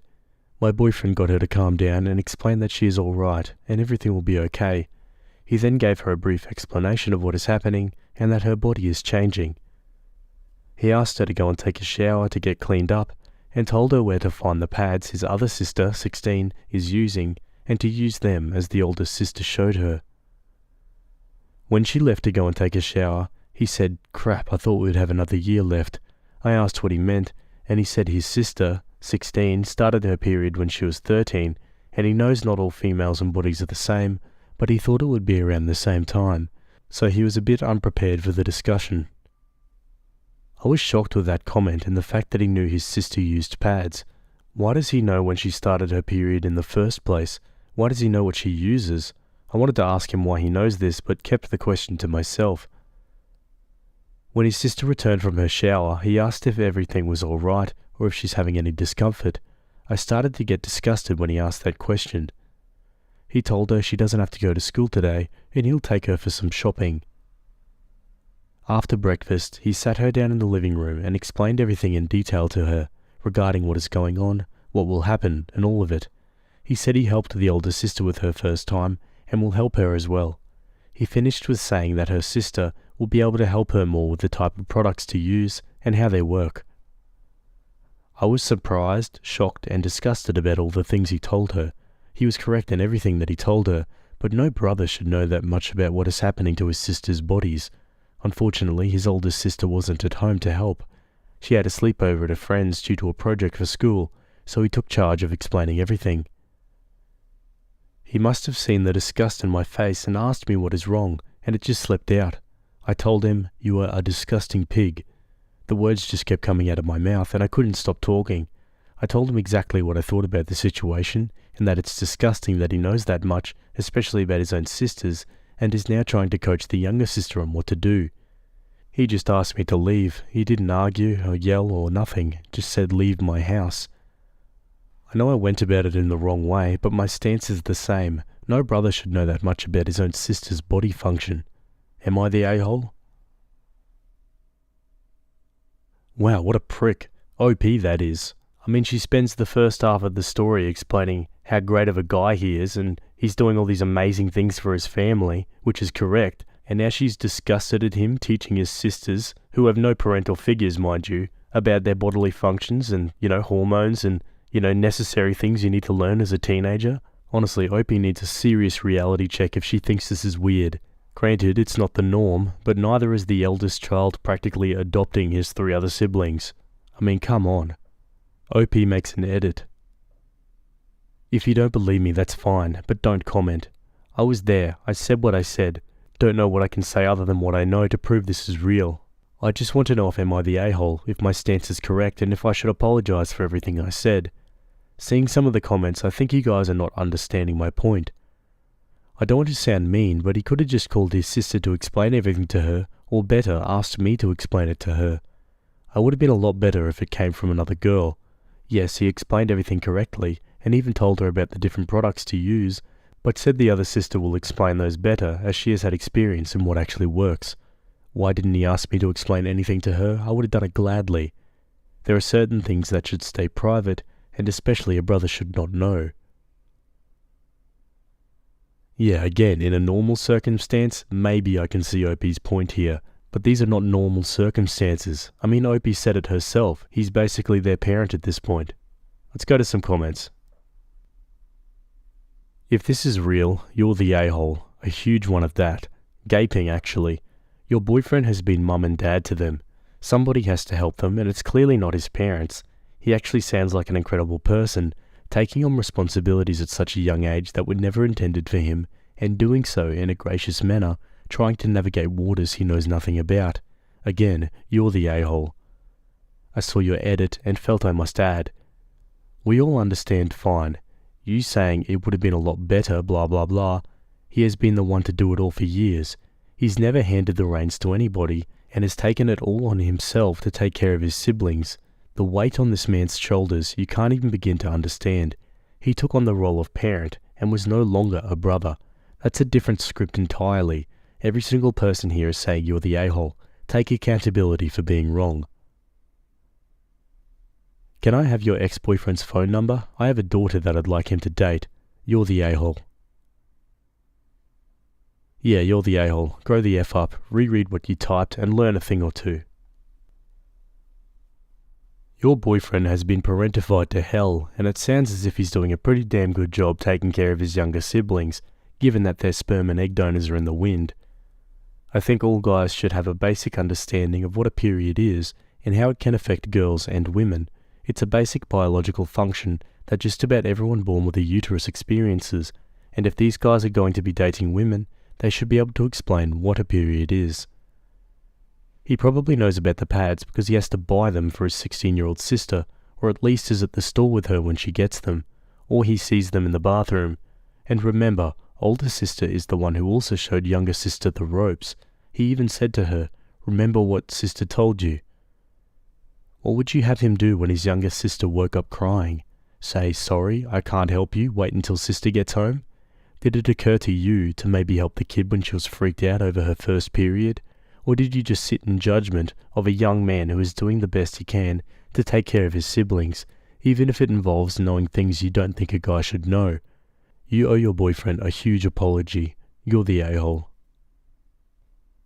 Another commenter says, "I would absolutely dump you for the mere suggestion that he's being sexually inappropriate with his younger siblings, and in case you missed it, that is exactly what you have done."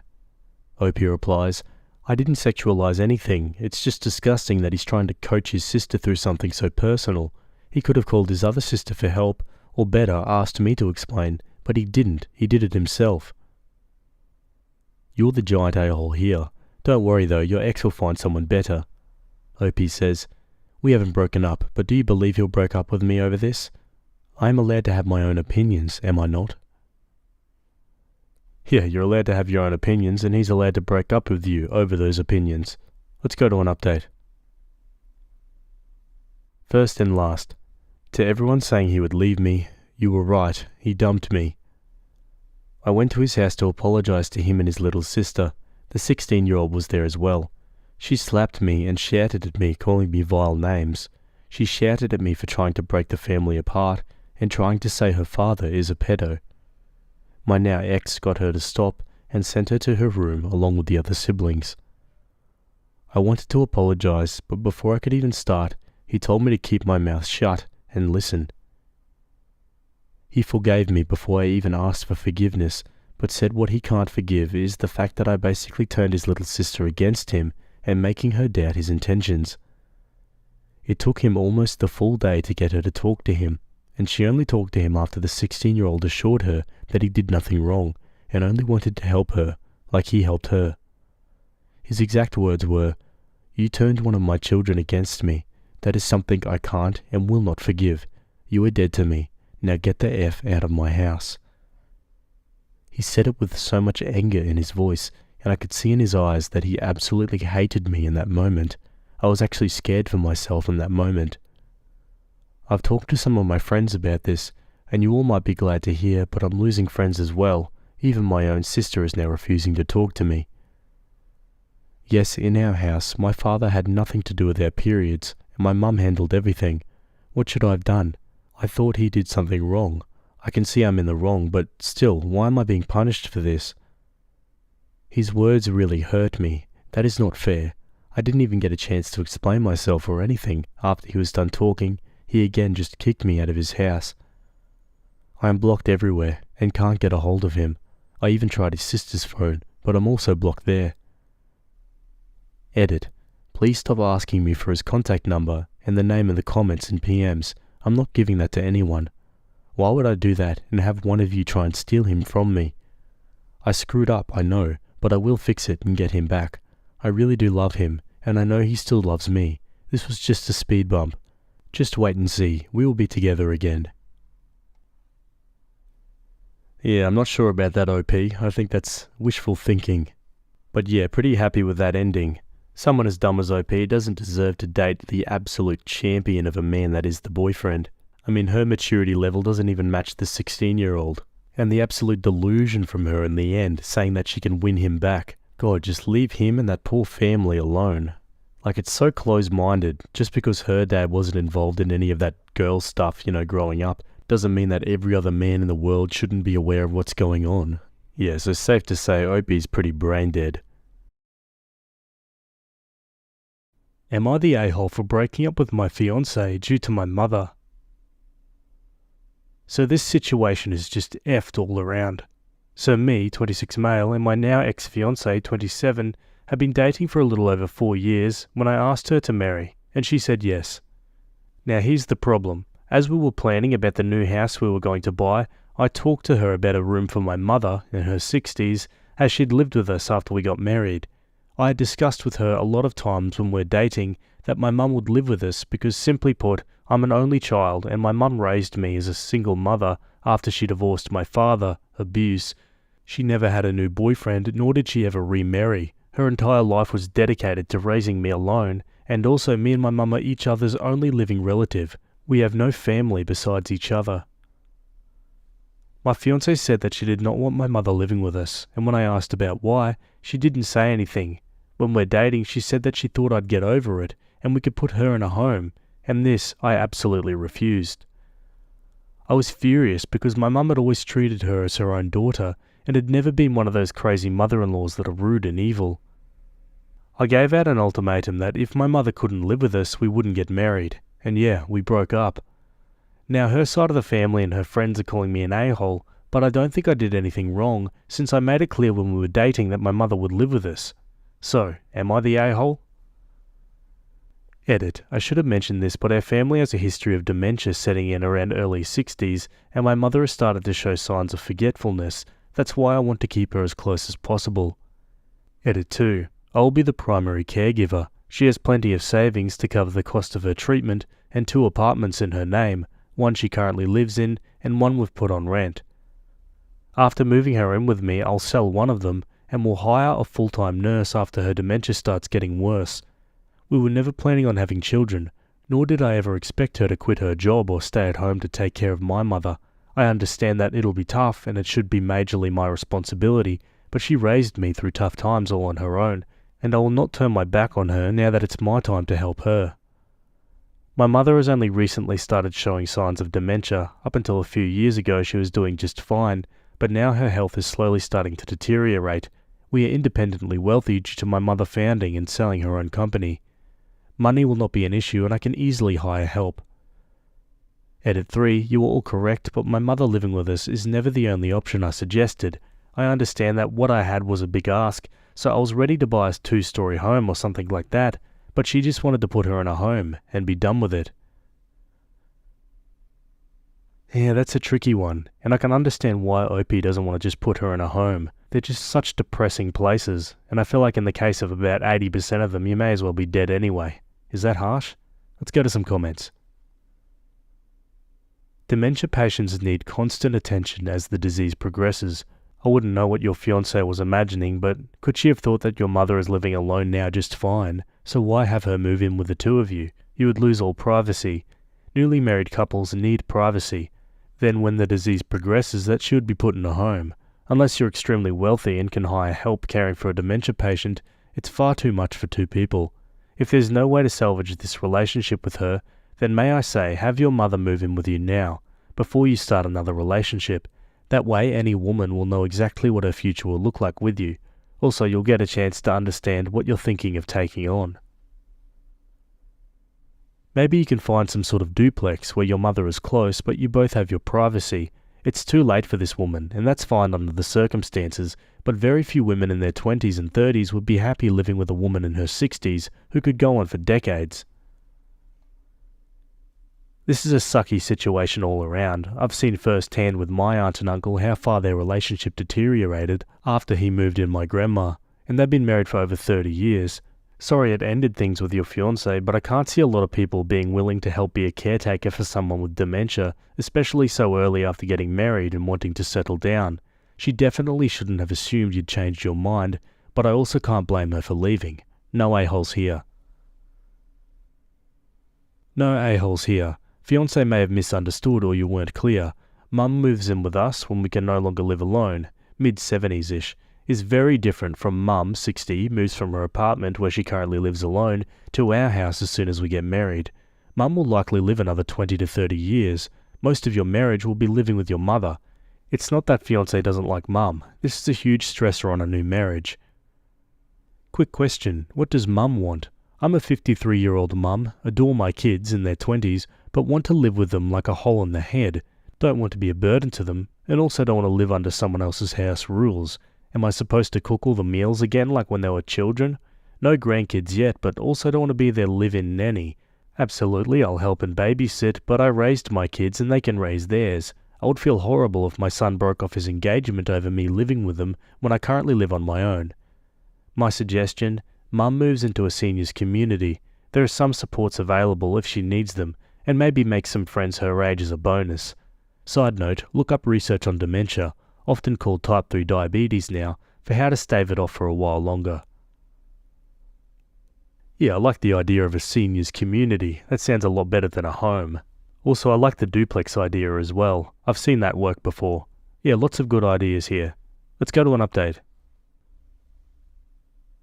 So I talked with my mother about the wedding being cancelled and why it was happening, and well, got a very tight slap across my face. My mother was disappointed with the idea of my ultimatum, and she felt that I was reducing her down to burden when she wasn't one just yet. It was already stated she'd come live with me, and I got married. This was not the way my mother expected me to handle the situation better. In her words, I'd just be throwing her hard-earned money into a pit because of my own selfishness, and that she did not raise me to be this inconsiderate of my significant other. She explained things to me, and showed me my fiancé's perspective in a much clearer light. She said she did want and expect to live with us, but not for forever, and not that soon after I got married. She also said that she would rather go into a specialised care home where the professionals could handle her should her illness get worse and change who she is. I contacted my fiancé and we talked, and it was all pretty emotional, but it was all for the better.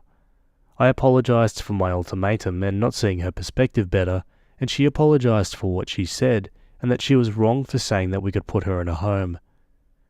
She knew how much my mother meant to me, so she admitted that her insinuating we could just drop her in a home was wrong. I was stupid and naive and could not see beyond my own ideas for our future, which is the worst thing I could have done, especially considering my life is going more than just my own from now.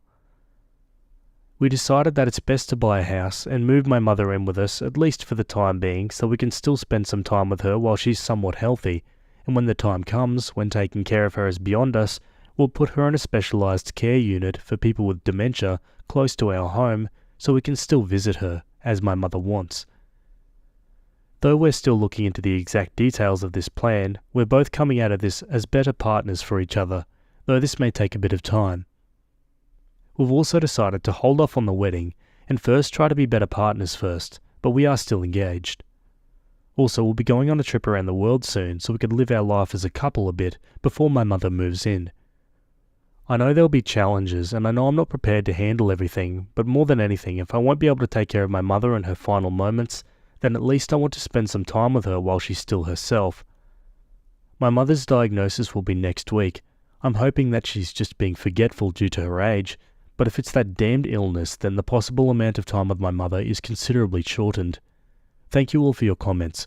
I hope such a situation never comes to any of you.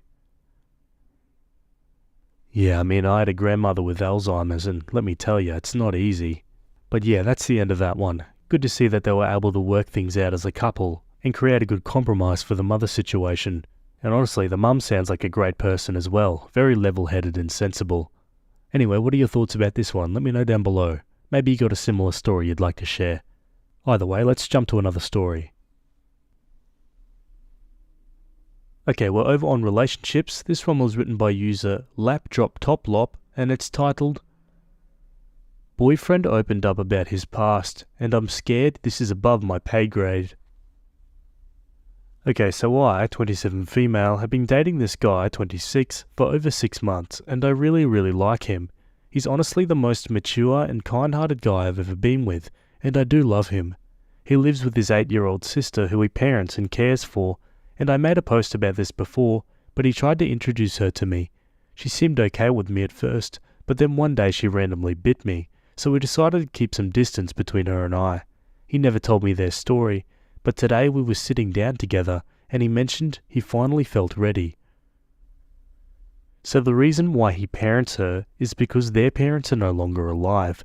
He didn't get too into detail here, but his mum had a history of really bad mental health problems, and it sounded like she murdered his dad and then killed herself while his younger sister was in the house, who was 6 at the time. Afterwards, he took emergency custody of his sister to prevent her from going into the foster system, and he said she hasn't at all talked to him about that night since. He told me she does have a child psychologist and therapist who she sees regularly, and she's on medication, and so is he. He also mentioned that she has really severely bad abandonment issues, and even told me this genuinely heartbreaking story of one time he was late picking her up from school, and when he got there she was uncontrollably crying her eyes out. He told me that he wanted to introduce me to her because she doesn't have a prominent female figure in her life, and he was hoping to change that. But in hindsight, doing so early on in the relationship was probably a mistake, since he can't imagine how threatened she feels by my presence, or how scared she is that I might take him from her. He even started to cry at one point, and told me that she is the best part of his life and the joy of his world, and, quote, would rather chew off his dick than leave her. I kept reiterating that I'm here for him and love him, but I didn't know what to do other than that. It seems like the two of them have been through a lot of pain, and I have no idea what I can do to help, or even if there's anything I can do. Is there anything I could do at this point? Whoa, I think this is above my pay grade as well, but honestly this could be a good challenge for the Reddit therapist brain collective, if you will. Could be a good opportunity to learn something. Let's go to the comments. This is kind of like the whole idea behind empathy. You must be aware that you cannot fix this for him or necessarily change his life for the better, but you can listen, offer support, condolences, love, and help when you can. Just listening and validating what he's going through is your goal. Offer practical help as needed. If the sister is 8 and this happened when she was 6, then this is very recent. Things are acute right now. If you decide to stick with him, then I would suggest getting some therapy yourself if you start to struggle with the weight of their grief. I have to applaud your self-awareness. This is a perfect example of something that is above just about anyone's pay grade. Recognizing that rather than trying to fumble blindly onwards is a good sign. First up, talk to him about what you can do or not do to help. Be aware that wanting to help is a lovely example of compassion, but there may not be much you can do. They have to wrestle down their own demons. You may need to learn some coping techniques to keep a bit of emotional distance in the face of all of this. Ask him what his vision for the future is and what that means for you as a couple, such as moving, careers, house, kids, etc. Talk to him about what the therapist has said about his sister's attachment issues. Find out what her daily routine and treatment is and what that means for you and him. Ask about how he's dealing, what his goals are, etc. In essence, talk it out to exhaustion. When you have a better picture of the situation, then you can start making decisions. Perhaps find a therapist of your own to unpack this. Don't forget to do a bit of research into trauma, whatever mental health issues the mother had, and perhaps ways of integrating into a family who suffers from trauma. Also, be aware that taking your time is key here. This gives you time to process and figure out if this is something you're willing or able to sign up for. It gives the sister time to get to know and hopefully trust you. Your boyfriend also needs time to work out how to balance his sister's needs with yours as a couple. Wait at least a year before you make any big decisions. Beyond that, take a breath and don't forget self-care. As you said, this is a lot to take in. You need to be in the best possible place to decide what you want and how to achieve that. Yeah, spot on with that comment. And honestly, really great way to give good advice without pretending like you're an expert on the situation or anything like that. Really good comment. What about you guys? Do you have any advice for OP? Let me know. Anyway, no update for that one so far, but we'll keep an eye out, and fingers crossed for OP. Okay, on to another story. Okay, we're staying on relationships for another quick one. This one was written by user SpaceWhale88, and it's titled, Just found out I'm disinherited. I, 35 female, just found out that my sibling, 41, are cut out of my parents' will. They have millions and plan on leaving it all to charity. My brother and I both pretty much live paycheck to paycheck. Let me be clear, we are in regular contact and have a good relationship, maybe not as good as I thought. I'm doing EMDR therapy right now for some issues with how my mum has contributed to me feeling like love is conditional based on my weight and appearance. My dad has a history of severe rage episodes that had me constantly on edge. Honestly, I'm glad they're in a good financial spot as they age, and I don't have to worry about having money to help them in their old age. My dad has a family history of dementia and may need to be in a home or require at-home nursing care one day. However, my mum remarked to my brother that us kids are getting nothing as they plan on leaving millions to charity. That means that over the rest of their lives they plan on hoarding their wealth and not spending it on themselves. I've previously told them I hope they spend their money while they're alive. They do not plan on this apparently. They plan on continuing to live well below their means and having millions left over when they pass. I know I'm not entitled to their money, it's not mine. If they had nothing to give me, I'd be okay with having nothing. Recently, however, they keep bringing up their net worth to me, which I've been confused as why. I feel like I was never good enough. My parents have said through actions, little digs, and outright, quote, "Your father and I are really disappointed in you," that I'm a failure. Both of us are single without kids. I'm single because I haven't found my person, not because I'm actively not wanting a relationship. My mum is really disappointed about not having grandchildren. I'm hurt and feel like this is going to be their final way of saying we aren't proud of you. I'm happy for them to leave something to charity, but like all of it? Millions? I really feel like a huge a-hole for being hurt over this. We are politically on the same side. They aren't super religious, and they don't believe I'm going to hell or anything like that. I'm just kinda shocked and confused.